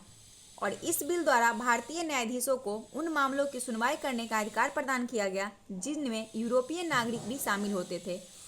इसके पहले यूरोपीय व्यक्तियों से संबंधित मामलों की सुनवाई केवल यूरोप का न्यायाधीश जो होता था वही करते थे। और वाइसराय रिपन, जो वास्तव में भारतीय दंड संहिता से नस्लीय पूर्वग्रह को समाप्त करना चाहते थे, ने देश में मौजूदा कानूनों के लिए संशोधन का प्रस्ताव रखा, और भारतीय न्यायाधीश एवं मजिस्ट्रेटों को जिला स्तर पर आपराधिक मामलों में ब्रिटिश अपराधियों की सुनवाई करने के लिए अधिकार क्षेत्र की अनुमति प्रदान की, जिससे पहले अनुमति प्राप्त थी। और इसी के परिणाम स्वरूप भारत में रहने वाले यूरोपीय ने इसका इसे अपमान के रूप में देखा, और बिल लाए जाने पर ब्रिटेन के साथ साथ भारत में तीव्र विरोध हुआ, और इस प्रकार इसे तब वापस ले लिया गया। लेकिन 1884 में इसे अत्यधिक समझौते के साथ पुनः लाया गया, और यह अनियमित किया गया। संशोधित इल्बर्ट बिल 25 जनवरी 1884 को आपराधिक प्रक्रिया संहिता संशोधन 1884 के रूप में पारित किया गया, और यह 1 मई 1884 को लागू हुआ। साफाहोर आंदोलन किस वर्ष शुरू हुआ था? तो इसका सही आंसर है ऑप्शन नंबर बी, 1868 में। साफाहर आंदोलन, जिसे खेरवार आंदोलन भी कहा जाता है, यह जो है 1868 ईस्वी में भागीरथ माझी के नेतृत्व में शुरू हुआ था, और इस आंदोलन ने एक ईश्वर की अवधारणा को लोकप्रिय बनाया, जिसका उद्देश्य सामाजिक सुधार भी था। भागीरथ ने खुद को संथालों के राजा और भगवान के प्रतिनिधित्व के रूप में घोषित किया और एक अलग संथाल राज्य की मांग की थी और चाहते थे कि संथाल जनजाति दुष्ट बोंगा के लिए बलिदान न दे। उन्हें उसी वर्ष 1868 में उपद्रव को भड़काने के आरोप में गिरफ्तार कर लिया गया, लेकिन संथाल परगना के संथालों के बीच यह आंदोलन जंगल की आग की तरफ फैल गया और इस आंदोलन को कुचलने के लिए सरकार ने कड़े कदम उठाए और 1871 तक सक्रिय रहा। फिर 1874 में जब बंगाल में हुआ बड़े अकाल के दौरान उसने अपनी गतिविधियों को जारी रखा तो साफा हर आंदोलन में भी ब्रिटिश ईस्ट इंडिया कंपनी द्वारा दबाया गया, लेकिन इसके दमन से पहले लोगों को यकीन नहीं था कि उनका उत्थान खुद को शुद्ध करने या शुद्ध आदमी के रूप में पुनः जीवित करने के लिए हुआ है। अगला क्वेश्चन है हमारा 63 नंबर कि भारत में सती प्रथा पर प्रतिबंध किस वर्ष लगाया गया था। तो सती प्रथा पर जो प्रतिबंध लगाया गया था ये वर्ष 1829 में लगाया गया था, सती प्रथा पर लगाया गया था, जिसने ब्रिटिश भारत के सभी क्षेत्राधिकार में सती प्रथा पर प्रतिबंध लगाया 4 दिसंबर 1829 को। और उस टाइम के गवर्नर जनरल जो थे वो लॉर्ड विलियम बेंटिंग थे। चोल प्रशासनिक प्रणाली की सबसे अद्वितीय विशेषता थी। चोल प्रशासनिक प्रणाली की सबसे अद्वितीय विशेषता क्या थी? ऑप्शन नंबर डी, ग्रामीण स्वतंत्रता। चोल देश या चोल मंडप कावेरी नदी की उपजाऊ घाटी में कोरोमंडल तट के पास था। इसकी सबसे प्राचीन राजधानी उरेयूर तमिलनाडु में थी और यह दक्षिण भारत के सबसे दीर्घकालीन राजवंशों में से एक था। 1500 वर्ष तक इस अवधि को 4 भागों में विभाजित किया गया: चोल, तमियुंग, मध्यकालीन चोल और उत्तरकालीन चोल। 1857 का विद्रोह शुरू हुआ। तो 1857 का जो विद्रोह शुरू हुआ था वो 10 मई को हुआ था और 10 मई 1857 को यह जो है मेरठ से शुरू हुआ था और इसका जो कारण था वो नए करतूस को छूने से इनकार कर दिया गया और अधिकारी के खिलाफ स्पष्ट रूप से विद्रोह का ऐलान कर दिया गया था। अंग्रेज द्वारा इसे सिपाही विद्रोह भी कहा गया और इस विद्रोह अंग्रेजों की आक्रामक साम्राज्यवादी नीतियों के खिलाफ एक बड़ा आंदोलन था, जो वास्तव में यह ब्रिटिश शासन के खिलाफ एक आर्थिक, राजनीतिक और सामाजिक संघर्ष था। अगला क्वेश्चन है 66 नंबर, निम्नलिखित में से कौन सा व्यापार के लिए भारत आने वाले यूरोपीय का सही क्रम है। तो सबसे पहले यूरोप का सही आने का जो क्रम था वो हो जाएगा पुर्तगाली, डच, अंग्रेज और फ्रांसीसी। ऑप्शन नंबर सी हो जाएगा इसका सही आंसर। पुर्तगाली जो आया था 1498 में भारत आया था और 1961 में वापस गया था। इस प्रकार भारत में सबसे लंबा समय तक पुर्तगाली ही रहा था। अगला क्वेश्चन है कि निम्नलिखित में से कौन नेहरू रिपोर्ट का मसौदा तैयार करने वाली समिति के सदस्य नहीं था। तो इसका सही आंसर हो जाएगा ऑप्शन नंबर ई। फरवरी 1928 में मोतीलाल नेहरू की अध्यक्षता में भारत के लिए संविधान का मसौदा तैयार करने वाली समिति गठन किया गया था। किसके? मोतीलाल नेहरू के। इसमें ऑप्शन में नहीं है इसलिए ऑप्शन डी हो जाएगा इसका सही आंसर। और इस समिति के सदस्य थे तेज बहादुर, सप्रू, सुभाष चंद्र बोस, MS अने, मंगल सिंह, अली इमाम सुएब कुरैशी और GR प्रधान। इसलिए ऑप्शन ई इसका सही हो जाएगा। मौर्य काल में सीता शब्द का अर्थ था। तो मौर्य काल में सीता शब्द का अर्थ था, इसका आंसर हो जाएगा ऑप्शन नंबर सी, राजकीय भूमि से राजस्व। मौर्य काल के दौरान राजकीय भूमि से एकत्र किए गए राजस्व को सीता के रूप में जाना जाता था और सीता अध्यक्ष राजकीय भूमि के रख रखाव के लिए उत्तरदायी व्यक्ति था। जेम अंगस्टन हिक्की नामक एक आयरिश व्यक्ति द्वारा भारत में शुरू किया गया पहला समाचार पत्र था। तो इसका सही आंसर हो जाएगा option number C, Bengal Gazette. 1780 में जब विश्व भर में स्वतंत्र विचार एवं अभिव्यक्ति की स्वतंत्रता के रूप में जेम्स अंगस्टन हिक्की नामक एक आयरिश व्यक्ति ने बंगाल गजट नामक भारत में पहला मुद्रित समाचार पत्र प्रकाशित किया। यह 4 पेज का साप्ताहिक पत्र था जिसकी कीमत 1 रुपया थी और यह 2 वर्ष तक प्रकाशित किया गया था। ऑप्शन इसका सही हो जाएगा। अगला क्वेश्चन है हमारा, निम्नलिखित में से कौन सा युग्म सही सुमेलित नहीं है। तो सही सुमेलित नहीं है, इसका सही आंसर हो जाएगा ऑप्शन नंबर ए। ब्रह्म समाज की स्थापना 1828 ईस्वी में राजा राम मोहन राय के द्वारा किया गया था। ब्रह्म समाज की स्थापना। अगला है 1866 में ब्रह्म समाज 2 भागों में विभाजित हो गया था। पहला देवेंद्रनाथ टैगोर के तहत आदि ब्रह्म समाज बन गया और दूसरा भारतवर्षीय ब्रह्म समाज बना जिसका नेतृत्व केशव चंद्र सेन ने किया था। असत्य शोधक समाज की स्थापना 1873 ईस्वी में ज्योतिबा फुले ने किया था। तो ये भी गलत है, इसलिए इसका सही आंसर हो जाएगा ऑप्शन नंबर ई। निम्नलिखित में से किस राज्य में रामोसी कृषक जनता का गठन किया गया था? निम्नलिखित में से किस राज्य में रामोसी कृषक जत्था का गठन किया गया था? तो इसका सही आंसर हो जाएगा ऑप्शन नंबर ए, महाराष्ट्र में। रामोसी कृषक जत्था का गठन महाराष्ट्र में वासुदेव बलवंत फड़के 1845 से 1883 ने किया था। 72 नंबर क्वेश्चन है कि निम्नलिखित में से किसने रास्तरंगिणी नामक पुस्तक की रचना की? रास्तरंगिणी जो लिखी हुई है वो किसकी पुस्तक है? तो इसका सही आंसर हो जाएगा ऑप्शन नंबर बी, कल्हण की। सन 1148 में कश्मीरी ब्राह्मण कल्हण द्वारा रचित रास्तरंगिणी प्रारंभिक भारत का एक ऐतिहासिक ग्रंथ माना जाता है, जिसे संस्कृत में लिखा गया है। और इसमें जो है कश्मीर घाटी के प्राचीन शासकों का कालक्रम महाभारत काल से जयसिम्हा के शासनकाल तक, जिसके शासनकाल के दौरान पाठ की रचना की गई, से संबंधित है। और यह किसी भी व्यक्ति द्वारा लिखित एक व्यापक इतिहास है, क्योंकि रास्तरंगिणी में 19वीं शताब्दी ईसा पूर्व के राजाओं का वर्णन किया गया है। अगला क्वेश्चन है हमारा कि राजा राम मोहन राय के विषय में कौन सा कथन सही नहीं है? उन्हें आधुनिक भारत का जनक और बंगाल पुनर्जागरण के जनक के रूप में जाना जाता है। उन्हें मिरात उल अखबार और संवाद कैमुदी के समाचार पत्र प्रकाशित किए थे। इन्होंने आत्मीय सभा की स्थापना की। इनकी मृत्यु हैजा से हुई। तो इसका सही आंसर हो जाएगा ऑप्शन नंबर डी, उनकी मृत्यु हैजा से हुई।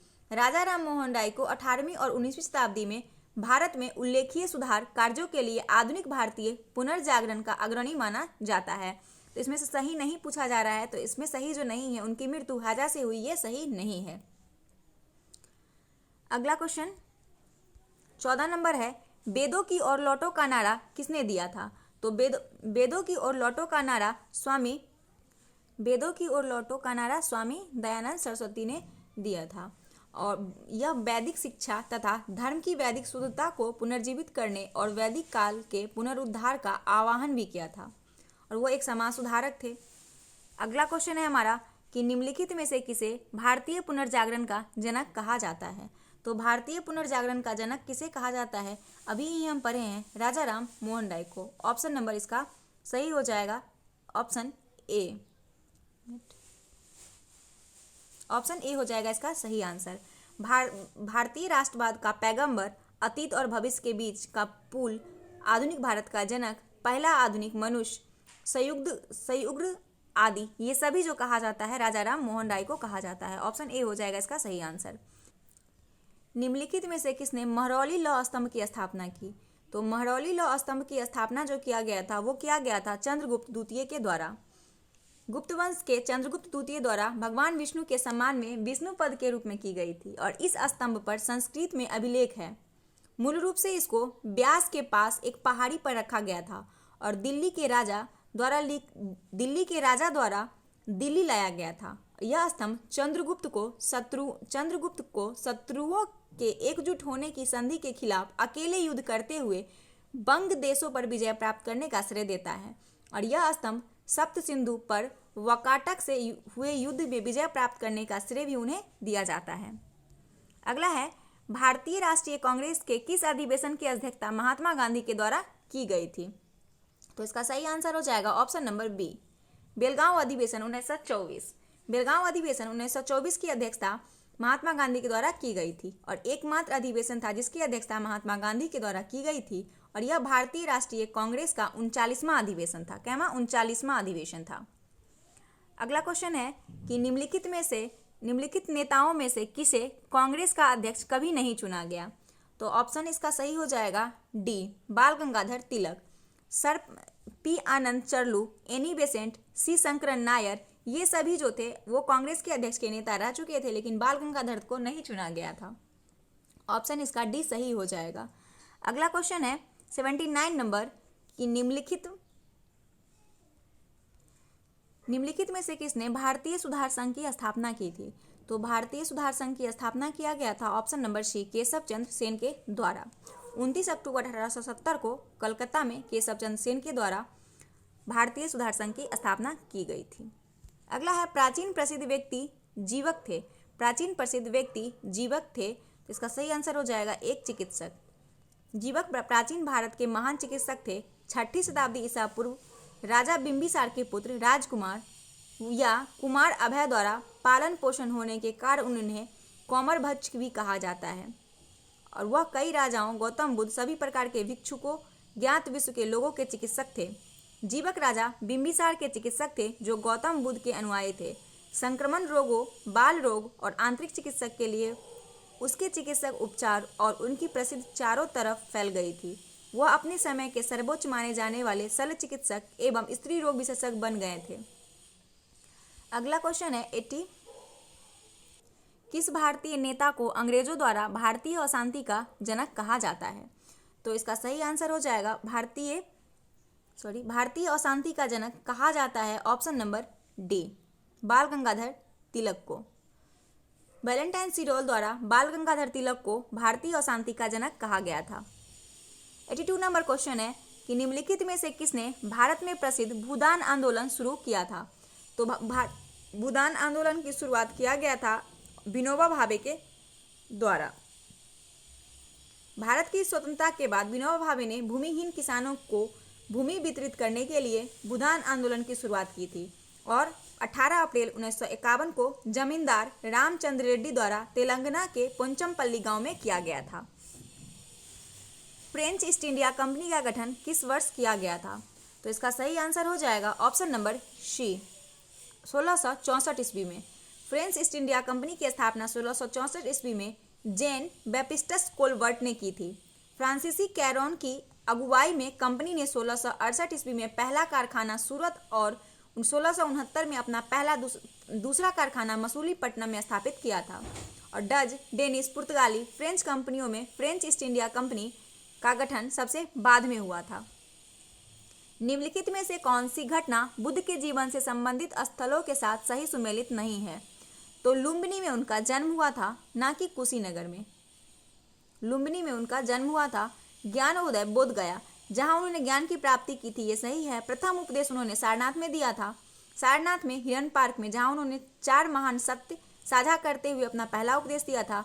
कुशीनगर जहां उनकी मृत्यु हुई थी। तो विकल्प इसमें ई सही हो जाएगा। 85 नंबर क्वेश्चन है कि 16 अक्टूबर 1905 को अपनी ऐतिहासिक घटना घटित हुई थी। तो 16 अक्टूबर 1905 को क्या हुआ था? बंगाल विभाजन। क्या हुआ था? बंगाल विभाजन। आंदोलन के नेताओं ने पूरे बंगाल में राष्ट्रीय शोक का दिन घोषित किया और 20 जुलाई 1905 को लॉर्ड कर्जन ने एक आदेश जारी कर बंगाल प्रांत को 2 भागों में विभाजित किया।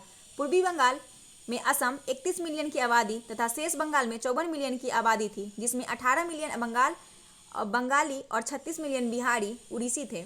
भारतीय राष्ट्रीय कांग्रेस और बंगाल के राष्ट्रवादियों ने इस विभाजन को धृष्टता से विरोध किया और 7 अगस्त 1905 को बंगाल विभाजन विरोधी आंदोलन शुरू किया गया। उसी दिन कोलकाता के टाउन हॉल विभाजन के खिलाफ विशाल प्रदर्शन का आयोजन किया गया और 1905 ईस्वी में बंगाल विभाजन ने भारतीय राष्ट्रीय आंदोलन में उग्रवाद के उदय को गति प्रदान की।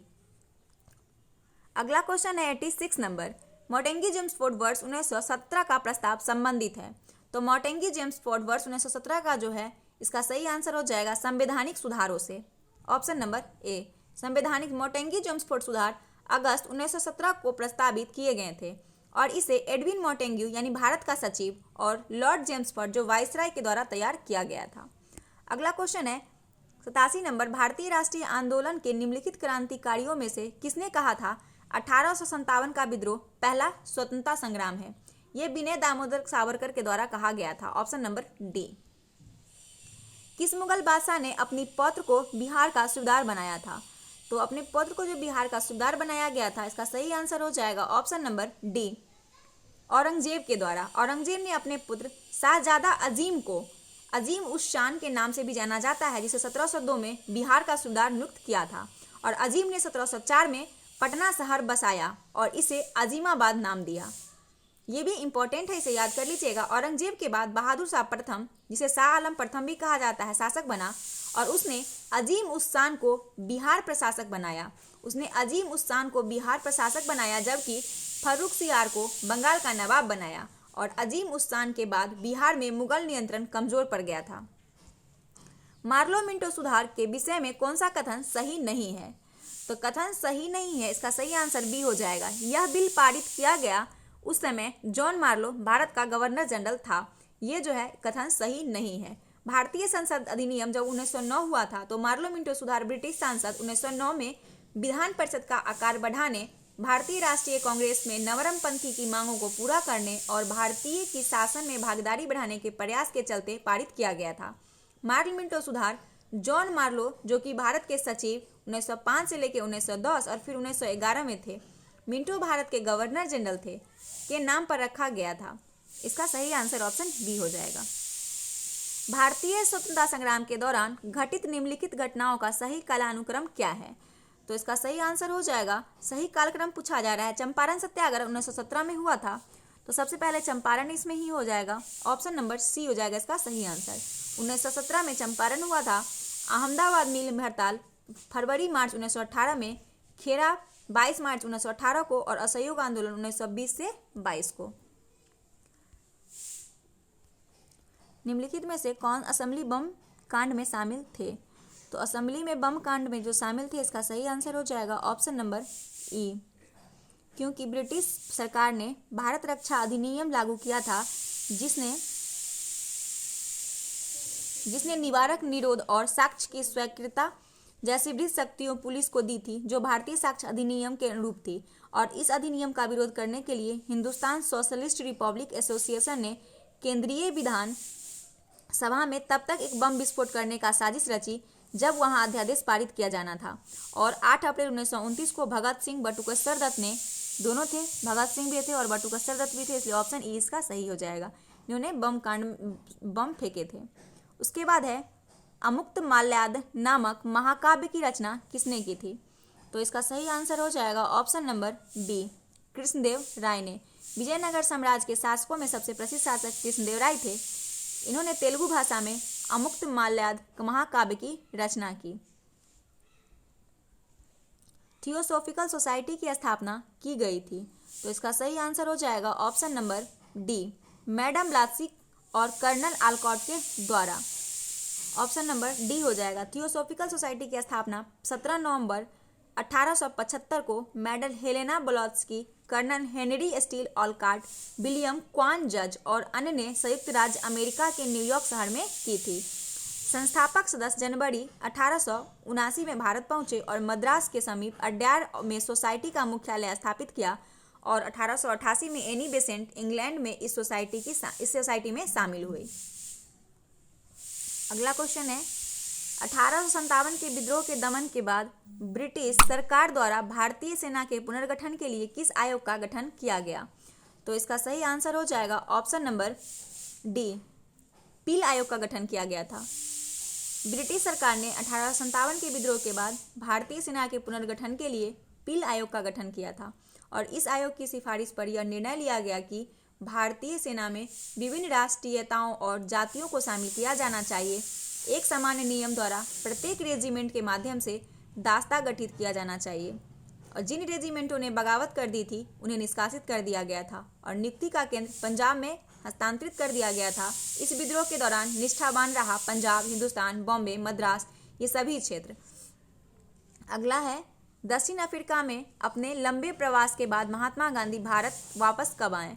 तो इसका सही आंसर हो जाएगा ऑप्शन नंबर सी, 9 जनवरी 1915 को महात्मा गांधी दक्षिण अफ्रीका से 21 वर्ष से अधिक समय तक रहने के बाद लौटे थे और भारत आने के 3 दिन बाद बॉम्बे के राइस जहांगीर पेटिन के घर में बॉम्बे वासियों द्वारा उनका भव्य स्वागत किया गया था और गांधी के प्रति सम्मान प्रकट करने वाले लोगों के साथ भारत सरकार भी शामिल थी। 1915 में राजा के जन्मदिन की सम्मान सूची में केसर-ए-हिंद स्वर्ण पदक के लिए चुना गया था उन्हें।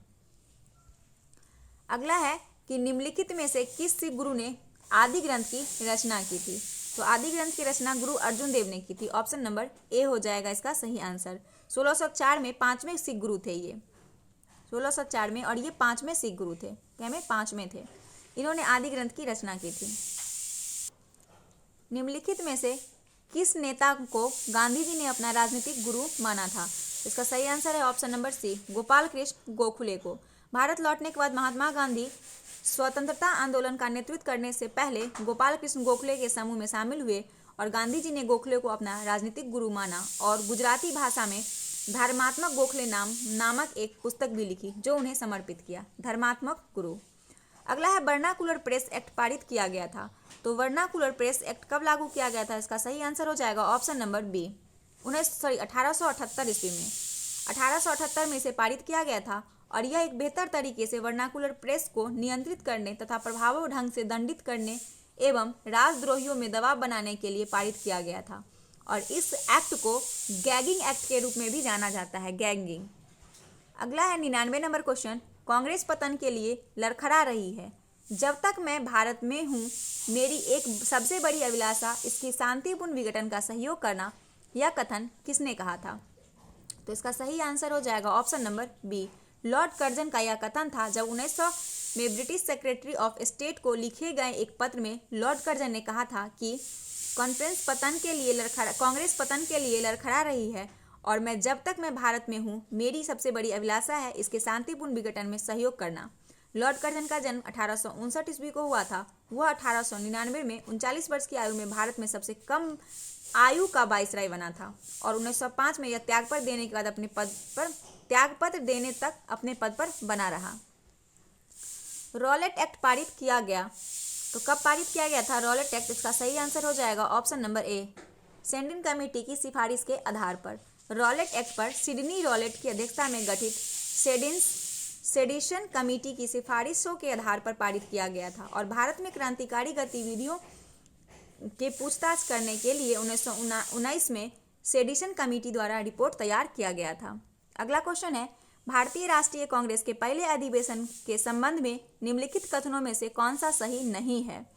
तो कथन सही नहीं है, इसका सही आंसर हो जाएगा ऑप्शन नंबर ई। भारतीय राष्ट्रीय कांग्रेस की स्थापना बम्बई में गोकुलदास तेजपाल संस्कृत पाठशाला में दिसंबर 1885 में हुई थी और इसी स्थान पर पहला अधिवेशन आयोजित हुआ था। और तो इसमें सही नहीं पूछा जा रहा है तो ए इसमें सही है। और एक मिनट, बी क्या है? बी कह रहा है कि यह ए.ओ. ह्यूम इसके अध्यक्ष थे, वहीं डब्ल्यू.सी. बनर्जी इसके महासचिव थे। तो इस अधिवेशन में डब्ल्यू.सी. बनर्जी थे और उसके सेवानिवृत्त अंग्रेजी सिविल सेवक ए. ह्यूम इसके महासचिव भी थे। ये भी सही है। कांग्रेस के पहले अधिवेशन में 72 सदस्य शामिल थे, ना कि 82 सदस्य शामिल थे। ये गलत है। तो ए और बी इसमें सही हो जाएगा, इसलिए इसका आंसर हो जाएगा डी। निम्नलिखित में से किसे भारतीय प्रेस का मुक्तिदाता कहा जाता है? तो चार्ल्स मेडकॉफ को कहा जाता है। ऑप्शन नंबर ए हो जाएगा। चार्ल्स मेडकॉफ 1834 से लेकर 1836 को भारतीय प्रेस का मुक्तिदाता कहा जाता है, जिन्हें प्रसिद्ध प्रेस कानून के माध्यम से देसी प्रेस पर लागू सभी प्रतिबंधों को समाप्त कर दिया गया था और वह इंग्लैंड में दलगत राजनीति का शिकार हो गए और उसके स्थान पर 1836 में लॉर्ड ऑकलैंड को भेजा गया था। इसलिए आंसर इसका ए हो जाएगा। निम्नलिखित स्थानों में से किस स्थान को नियंत्रण में लेने से हो उपद्रव उत्पन्न हुआ था? हो उपद्रव। तो इसका सही आंसर हो जाएगा ऑप्शन नंबर डी, श्रीभूम। छोटा नागपुर जो वर्तमान झारखंड में है के हो और मुंडा आदिवासी ने 1820 से 22 में कंपनी की सेनाओं को चुनौती दी और 1831 में उन्होंने ललकारा और 1837 तक इस क्षेत्र में अशांति बनी रही। जब ब्रिटिश शासक स्थानीय साहूकारों और जमींदारों के विरुद्ध राजा परहंत के नेतृत्व में उठ खड़े हुए तो हो और मुंडा आदिवासी अंग्रेजों द्वारा सीबू जो वर्तमान झारखंड में है उस पर कब्जा कर लिया था। तो यह कहाँ की जनजाति? झारखंड की ही जनजाति है, ये भी पूछा जाता है। निम्नलिखित में से कौन सा युग्म सही सुमेलित नहीं है? तो सुमेलित नहीं है, इसका सही आंसर हो जाएगा। इसमें लिखा हुआ है बी.डी. सावरकर हिंदुत्व थे, Jawaharlal Nehru Unhappy India, Mahatma Gandhi Hind Swaraj, Surendranath Banerjee a nation in making. उपयुक्त में से कोई नहीं। इसका सही आंसर जो हो जाएगा option number B, Lala Lajpat Rai जो थे, लाला लाजपत के द्वारा लिखी गई पुस्तक अनहैप्पी इंडिया उत्कृष्ट कृति रचना है, ना कि जवाहरलाल नेहरू की। बाकी सभी सही है। अगला क्वेश्चन है भारतीय राष्ट्रीय आंदोलन के किस नेता को ब्रिटिश संसद के लिए पहली बार निर्वाचित किया गया था? तो इसका सही आंसर हो जाएगा option number D, Dadabhai Naoroji. Bombay Parsi मूल के दादाभाई नौरोजी ब्रिटिश सांसद के लिए निर्वाचित होने वाले पहले भारतीय बने और 1885 ईस्वी में कामा एंड कंपनी के व्यापार भागीदार के रूप में उन्हें ब्रिटेन की यात्रा की और कई व्यापार संगठनों के सदस्य रहते हुए नौरोजी यूनिवर्सिटी कॉलेज लंदन में गुजराती के प्रोफेसर नियुक्त हुए और 1851 में बॉम्बे में रफ्त गुप्तार रफ्त गोप्तार नामक पत्रिका के संस्थापक संपादक भी रहे और उन्होंने 1861 में लंदन जोरास्ट्रियन एसोसिएशन की भी स्थापना की और ईस्ट इंडिया एसोसिएशन और लंदन इंडियन सोसाइटी के संस्थापक सदस्य भी थे और ICS एवं व्यापार के संबंध में भारतीय अधिकारों को बढ़ावा देने के लिए मुखर हुए। नेरोजी एक अर्थशास्त्री थे और ड्रेन थ्योरी, जिसे हिंदी में धन का निष्कासन सिद्धांत कहते हैं, इन्होंने ही दिया था।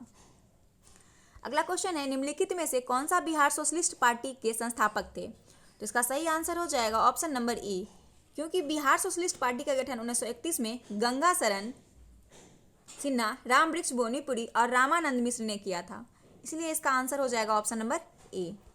निम्नलिखित में से किसके शासनकाल के दौरान उपनिषदों का फारसी भाषा में अनुवाद किया गया था? तो उपनिषद का फारसी भाषा में अनुवाद किया गया था, इसका सही आंसर ऑप्शन डी हो जाएगा। शाहजहां के शासनकाल के दौरान उनके पुत्र दारा सिकोह के द्वारा सिर-ए-अकबर के रूप में उपनिषद का फारसी भाषा में अनुवाद किया गया और इस पुस्तक में उन्हें 52 उपनिषद का अनुवाद किया था। 1940 के लाहौर प्रस्ताव का उद्देश्य क्या था? 1940 लाहौर प्रस्ताव एक औपचारिक प्रस्ताव था जिसमें एक अलग मुस्लिम राज्य के निर्माण की मांग की गई थी और 23 मार्च 1940 को पारित किया गया था, इसलिए आंसर इसका ए सही हो जाएगा। निम्नलिखित में से कौन सा गांधी इरविन समझौता का परिणाम नहीं था? तो गांधी इरविन समझौता का परिणाम जो नहीं था वो गांधी इरविन समझौता महात्मा गांधी और भारत के वाइसराय लॉर्ड इरविन के बीच 1826 से 31 के बीच 5 मार्च 1931 में हस्तांतरित एक समझौता था। इसके द्वारा ब्रिटिश शासन के खिलाफ भारत में संबंधी अवज्ञा की समाप्ति हुई, जिसे गांधी एवं उनके अनुयायियों द्वारा नमक आंदोलन जो 1930 में हुआ था शुरू हुआ और गांधी इरविन के लिए इसका सही आंसर हो जाएगा ऑप्शन नंबर ई। गांधी जी इरविन की ईमानदारी से प्रभावित थे, जिससे वो भारतीय राष्ट्रीय कांग्रेस के विरुद्ध चलाए जा रहे संबंधी अवज्ञा आंदोलन को समाप्त कर दिया और कांग्रेस दूसरा कारण था कि कांग्रेस संवैधानिक सुधारों की रूपरेखा प्रदान करने के लिए भारतीय गोलमेज सम्मेलन में शामिल होने के लिए सहमत थे और तीसरा, इसमें शामिल कुछ अन्य शर्त में ब्रिटिश भारतीय राष्ट्रीय कांग्रेस की गतिविधियों पर अंकुश लगाने के लिए सभी आदेश वापस लेना था और चौथा कारण था कि इरविन ने हिंसा में शामिल और संबंधी अवज्ञा आंदोलन के गिरफ्तार किए गए भागीदारी कैदियों की रिहाई को छोड़कर अन्य अपराधों से संबंधित परीक्षणों को वापस लेने में सहमति व्यक्त की थी और पांचवा था कि यह भी सहमति हुई कि ब्रिटिश नमक पर आरोपित कर हटा देंगे, जिससे भारतीयों को अपने स्वयं के उपयोग लिए गए कानूनी के रूप में नमक का उत्पादन, व्यापार और बिक्री करने की अनुमति मिल जाएगी, इसलिए ऑप्शन ई इसका सही हो जाएगा। अब सामूगढ़ का युद्ध लड़ा गया था, तो सामूगढ़ का जो युद्ध हुआ था वो दारा सिकोह और औरंगजेब के बीच हुआ था 1657 ईस्वी को। यह सम्राट की गंभीर बीमारी के बाद सितंबर 1657 में सम्राट की गंभीर बीमारी के बाद मुगल बादशाह शाहजहां के पुत्र के बीच उत्तराधिकारी की लड़ाई के दौरान सिंहासन के लिए संघर्ष में सामूगढ़ का युद्ध एक निर्णायक युद्ध था, जिसमें इस युद्ध में दो पुत्र के बीच यह युद्ध उनके पुत्रों दारा सिकोह सबसे बड़े बेटे और उसके दो छोटे भाई औरंगजेब और मुराद बख्श जो मुगल सम्राट शाहजहां के तीसरे और चौथे पुत्र थे, उनके बीच 29 मई 1658 को हुआ था सामूगढ़ का युद्ध। नेक्स्ट है डाइमेकस यूनानी राजदूत था, तो डाइमेकस यूनानी राजदूत था, इसका सही आंसर हो जाएगा ऑप्शन नंबर ए। बिंदुसार के दरबार में 3वीं शताब्दी ईसा पूर्व रहने वाला सेलुकस साम्राज्य का यूनानी था डाइमेकस और वह भारत में पाटलिपुत्र के मौर्य शासक बिंदुसार के दरबार का राजदूत था। डाइमेकस को एंटियोकस प्रथम सोटर द्वारा बिंदुसार के दरबार में भेजा गया था। क्रिप्स मिशन भारत आया था, तो क्रिप्स मिशन भारत आया था 1942 मार्च 1942 में, ऑप्शन इसका सी हो जाएगा सही आंसर। और इस मिशन का नेतृत्व स्टैमफोर्ड क्रिप्स द्वारा किया गया था, जो संवैधानिक प्रस्तावों के साथ आए थे और उनका उद्देश्य द्वितीय विश्व युद्ध के लिए भारतीय समर्थन प्राप्त करना था। अगला क्वेश्चन है, वर्ष 1939 में कांग्रेस के अध्यक्ष बनने के लिए सुभाष चंद्र बोस द्वारा कौन पराजित हुआ था?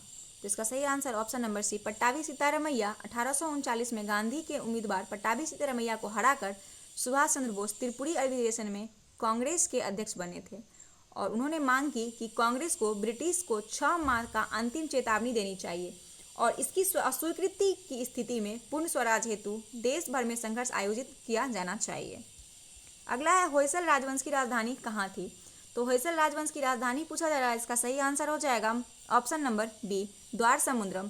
1121 ईस्वी के दौरान होयसल राजवंश की राजधानी थी और इस वंश की स्थापना निरपकम्मा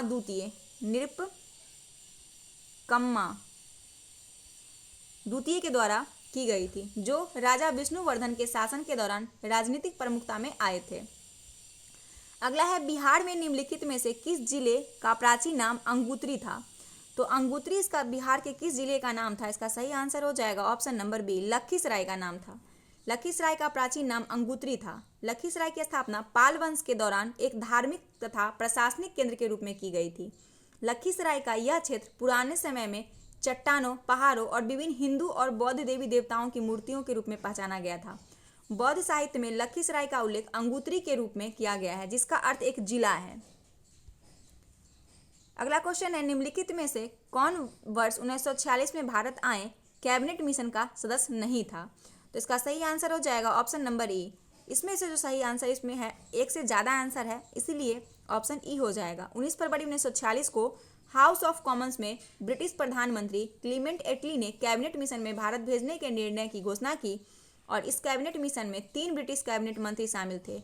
लॉर्ड पैंथिक लॉरेंस, जो भारत के सचिव थे, सर स्टेफोर्ड क्रिप्स, जो व्यापार बोर्ड के अध्यक्ष थे, और एबी अलेक्जेंडर, जो एडमिलिट्री के फास्ट लॉर्ड थे। अगला क्वेश्चन हमारा है, रॉबर्ट क्लाइव द्वारा निम्नलिखित में से किसे बिहार का नायक दीवान नियुक्त किया गया?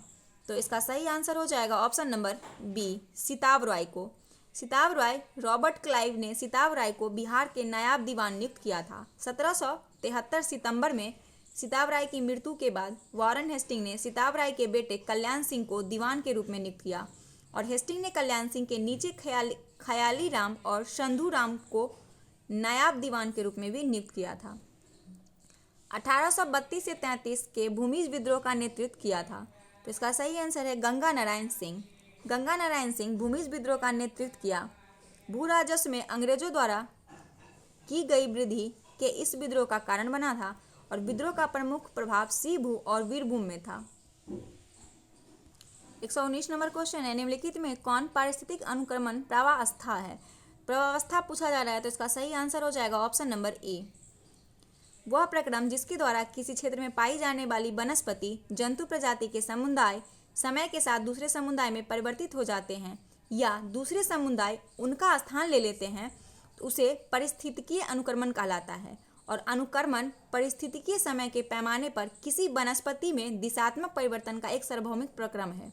यह बड़े पैमानों पर परिवर्तन अथवा विनाश के कारण होता है। इस प्रक्रिया में एक समुदाय द्वारा स्थिर परिपक्व चरमोत्कर्ष समुदाय को विकसित होने तक दूसरे समुदाय का स्थान लेने की प्रगतिशील श्रृंखला शामिल है।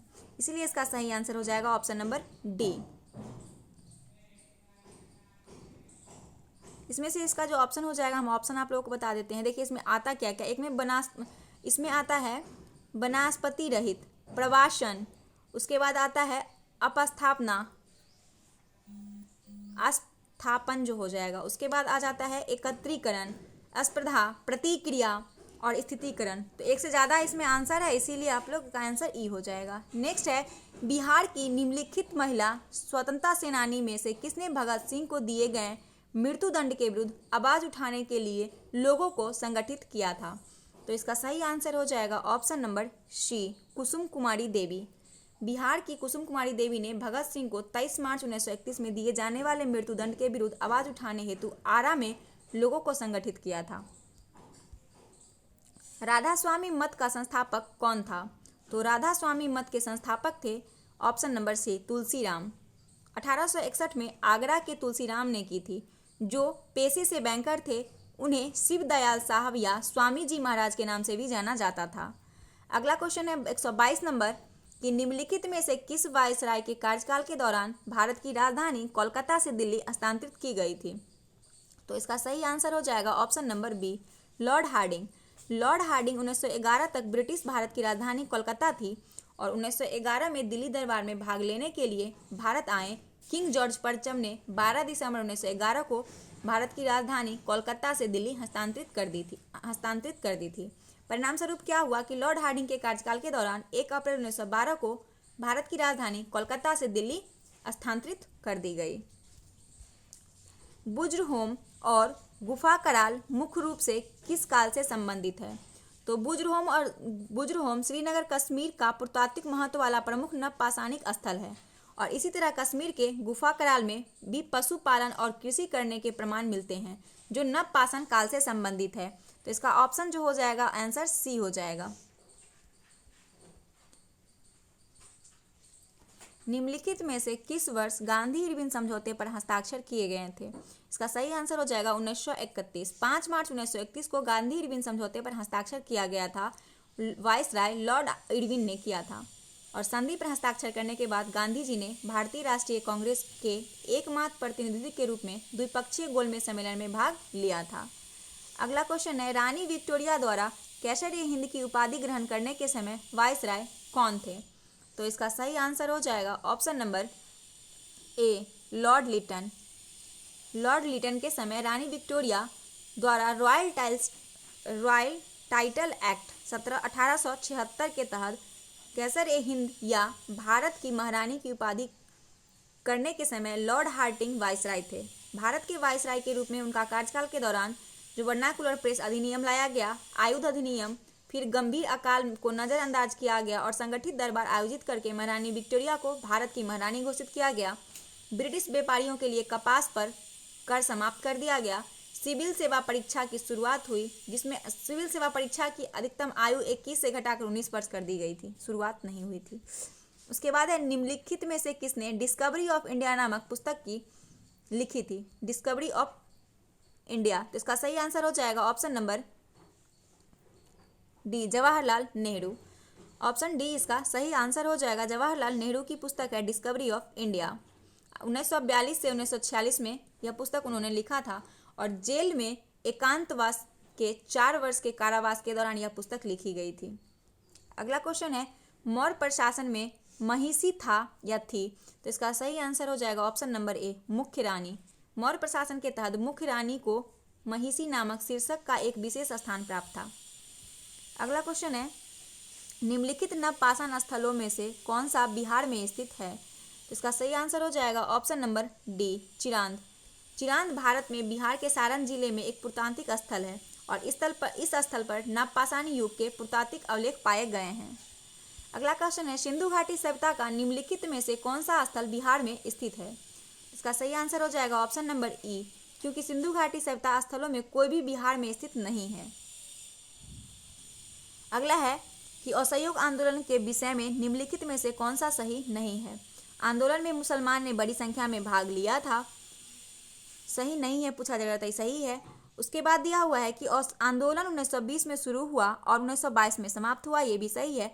जालियांवाला बाग हत्याकांड के दौरान इसे निलंबित कर दिया गया, ये जो है गलत है, निलंबित नहीं किया गया था। बड़ी संख्या में जब मुसलमान ने भागीदारी और सांप्रदायिक सद्भाव असहयोग आंदोलन की महान उपलब्धि थी। असहयोग आंदोलन जो था 1 अगस्त 1920 को आरंभ हुआ और 5 फरवरी 1922 को समाप्त हो गया और दोनों आंदोलन खिलाफत और असहयोग अलग अलग मुद्दों से उभरे थे।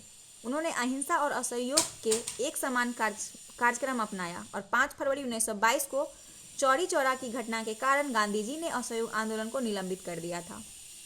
इसका सही आंसर हो जाएगा ऑप्शन नंबर ई। अगला क्वेश्चन है, गांधी जी निम्नलिखित में से किस समाचार पत्र पत्रिका से जुड़े नहीं थे? तो इसका सही आंसर हो जाएगा option number D, Yugantar. Young India, Navajivan, Indian Opinion, ये तीनों पुस्तक गांधी जी की है, मतलब पत्रिका है। लेकिन युगांतर जो एक साप्ताहिक पत्रिका थी जो महात्मा गांधी से जुड़ी हुई नहीं है, ये जो है भूपेंद्रनाथ दत्त और वरिंद्र कुमार घोष द्वारा प्रकाशित किया गया था।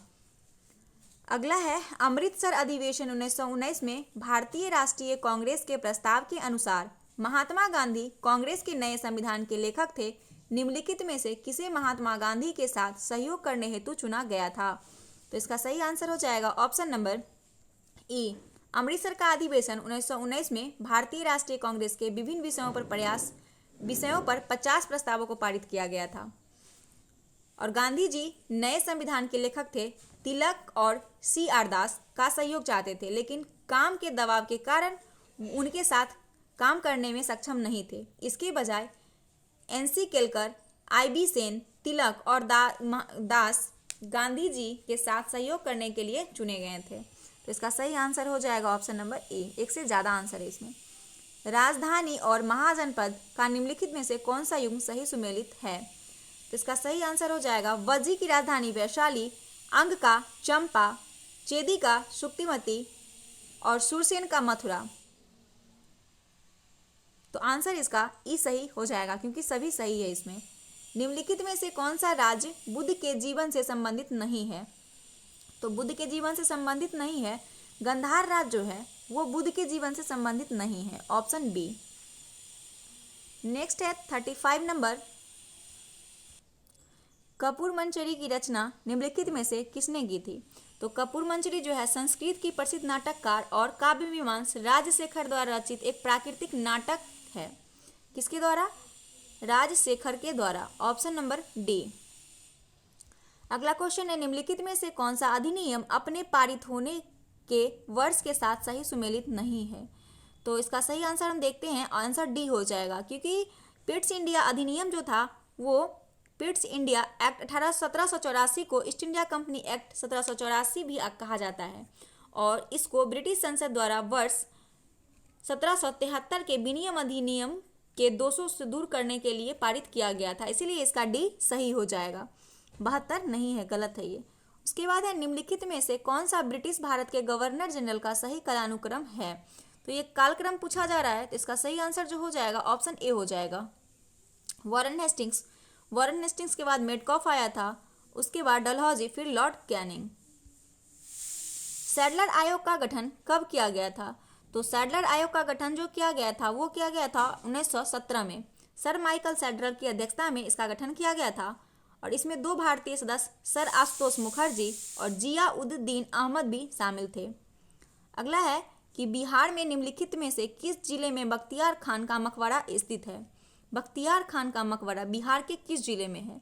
तो इसका सही आंसर हो जाएगा ऑप्शन नंबर सी, कैमूर में। मोहम्मद बख्तियार खान का मकबरा कैमूर जिले के चैनपुर प्रखंड के मधुराना गांव के पास एक पहाड़ी में स्थित है।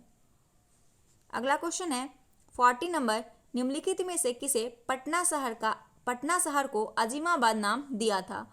तो पटना को अजीमाबाद नाम देने वाला शासक जो था वो अजीम उस शान था, ऑप्शन नंबर डी। राजकुमार अजीम उस शान ने पटना को एक सुंदर शहर में बदल दिया, उसको अजीमाबाद नाम दिया था। अगला क्वेश्चन है निम्नलिखित में से किस मुगल सम्राट द्वारा कश्मीर के शासक यूसुफ शाह चक को बिहार में निर्वासित किया गया था? तो बिहार में निर्वासित किया गया था अकबर को। मुगल सम्राट जो था अकबर द्वारा कश्मीर के अंतिम मुस्लिम शासक यूसुफ शाह चक को बिहार में निर्वासित किया गया था और उन्हें बिहार के नालंदा में दफनाया गया था। अगला क्वेश्चन है 42 नंबर, निम्नलिखित में से कौन मुजफ्फरपुर संयंत्र कांड से जुड़ा था? तो मुजफ्फरपुर संयंत्र कांड 1908 में हुआ था और मुजफ्फरपुर के मुख्य प्रेसिडेंसी मजिस्ट्रेट D.H. किंग्सफोर्ड की हत्या करने के लिए खुदीराम बोस और प्रफुल्ल चाकी द्वारा एक क्रांतिकारी संयंत्र था। प्रफुल्ल चाकी और खुदीराम बोस, ऑप्शन ई हो जाएगा इसका सही आंसर। निम्नलिखित में से किस क्षेत्र में अस्थायी बंदोबस्त की शुरुआत की गई थी? अस्थायी बंदोबस्त की शुरुआत बंगाल में की गई थी। लॉर्ड कॉर्नवालिस ने अस्थायी बंदोबस्त की स्थापना किया था 1793 में, जिसे बंगाल अस्थायी बंदोबस्त के रूप में भी जाना जाता है। अगला है 44 नंबर क्वेश्चन, सरफरोशी की तमन्ना अब हमारे दिल में है कविता को पहली बार निम्नलिखित में से किसने गाया था? तो इसका सही आंसर हो जाएगा ऑप्शन नंबर सी, राम प्रसाद बिस्मिल्ला। राम प्रसाद बिस्मिल ने सबसे पहले सरफरोशी की तमन्ना अब हमारे दिल में है गाया था। हालांकि कविता को पटना के बिस्मिल अजीमाबादी ने 1921 में लिखा था और उनका जन्म कब हुआ था? उनका जन्म हुआ था 11 जून 1887 को उत्तर प्रदेश शाहजहांपुर में मुरलीधर और मूलमती के यहाँ हुआ था। बिस्मिल्लाह चंबल घाटी के एक गांव में बड़े हुए थे। अगला क्वेश्चन है 45 नंबर कि निम्नलिखित में से कौन सा राजवंश कन्नौज त्रिकोण का हिस्सा नहीं था? इसका सही आंसर हो जाएगा ऑप्शन नंबर डी, चालुक्य। एक मिनट, चालुक्य जो था वो राजवंश कन्नौज त्रिकोण का हिस्सा नहीं था। चालुक्य को छोड़ के राष्ट्रकूट, प्रतिहार और पाल ये तीनों थे। अगला क्वेश्चन देखते हैं, मोरक्को के यात्री इब्न बतूता ने भ्रमण किया। तो मोरक्को का जो यात्री था इब्न बतूता वो भ्रमण किया था मोहम्मद बिन तुगलक के दरबार में। ऑप्शन नंबर बी हो जाएगा इसका सही आंसर। वह मोहम्मद बिन तुगलक के द्वारा नियुक्त किया गया था और लगभग 7 वर्ष तक भारत रहा था मोरक्को। ये क्या नाम है इसका, इब्न बतूता। अगला क्वेश्चन है, निम्नलिखित सिख गुरुओं में से किसका जन्म बिहार में हुआ था? तो बिहार में जो सिख गुरु का जन्म हुआ था वो थे गुरु गोविंद सिंह। गुरु गोविंद सिंह का जन्म बिहार के पटना 1666 में हुआ था और इनका मूल नाम था गोविंद राय। और यह जो थे 10वें गुरु और अंतिम सिख गुरु थे। उन्हें मुख्य रूप से खालसा के निर्माण के लिए जाना जाता है। अगला 48 नंबर क्वेश्चन है कि वर्ष 1905 में कांग्रेस के बनारस अधिवेशन की अध्यक्षता किसने की थी? तो बनारस अधिवेशन की अध्यक्षता, एक मिनट इधर देखते हैं ऑप्शन, रास बिहारी बोस, एमजी रानडे, गोपाल कृष्ण गोखले। तो इसका सही आंसर जो हो जाएगा ऑप्शन नंबर डी हो जाएगा इसका सही आंसर। गोपाल कृष्ण गोखले के द्वारा किया गया था। 49 नंबर क्वेश्चन है कि निम्नलिखित में से कौन सी घटनाएं अपने वर्ष के साथ सही सुमेलित नहीं है? तो सुमेलित नहीं है, इसका सही आंसर जो हो जाएगा बिहार ब्रिटिश शासन का विस्तार 1757 सही है। बक्सर का युद्ध 1764 यहाँ पे होना चाहिए था, ये गलत है। बंगाल कस्तकारी अधिनियम 1885 सही है। कांग्रेस का 28वां अधिवेशन 1912 में हुआ था, ना कि 10 में, 28वां जो हुआ था। तो इसका सही आंसर ई हो जाएगा क्योंकि 2 गलत है इसमें। अगला क्वेश्चन है, लास्ट हमारा ये क्वेश्चन है, चेरो विद्रोह हुआ। तो चेरो विद्रोह जो हुआ था वो सरदार भूषण सिंह के नेतृत्व में। चेरो विद्रोह 1800 ईस्वी में ईस्ट इंडिया कंपनी के विरुद्ध हुआ था चेरो विद्रोह, और कंपनी ने चूड़ामन को चेरो के राजा के रूप में पदस्थ किया, जिसने बदले में जनता से भारी वसूल किया। और चूड़ामन ने किसानों, आदिवासी और गरीब ग्रामीणों का शोषण किया, जिसके कारण राज्य में आक्रोश और अशांति का प्रसार हुआ। इसके परिणाम स्वरूप क्या हुआ कि सरदार भूषण सिंह के नेतृत्व में विद्रोह शुरू हो गया, और हालांकि अंग्रेजों द्वारा जल्द ही इस विद्रोह को समाप्त भी कर दिया गया था। तो ये था हमारा 150 क्वेश्चन जो बीपीएससी के एग्जाम के लिए बहुत ही महत्वपूर्ण है, ये सेट आप लोगों के लिए। और नेक्स्ट सेट हमारा कल आप लोगों को मिल जाएगा। इसका पीडीएफ हम फिलहाल अपलोड कर दें अपने टेलीग्राम चैनल पे, तो वहाँ से जाके आप लोग पहले सेट दे सकते हैं, उसके बाद इसका डिस्कशन देख सकते हैं। और अगर हम मुझे 1-2 त्रुटि अगर हो गई होगी तो प्लीज़ हम उसके लिए सॉरी चाहते हैं। नेक्स्ट वीडियो में हम कोशिश करेंगे कि हमसे ऐसा कोई त्रुटि ना हो। तो मिलते हैं नेक्स्ट वीडियो के साथ, तब तक के लिए धन्यवाद।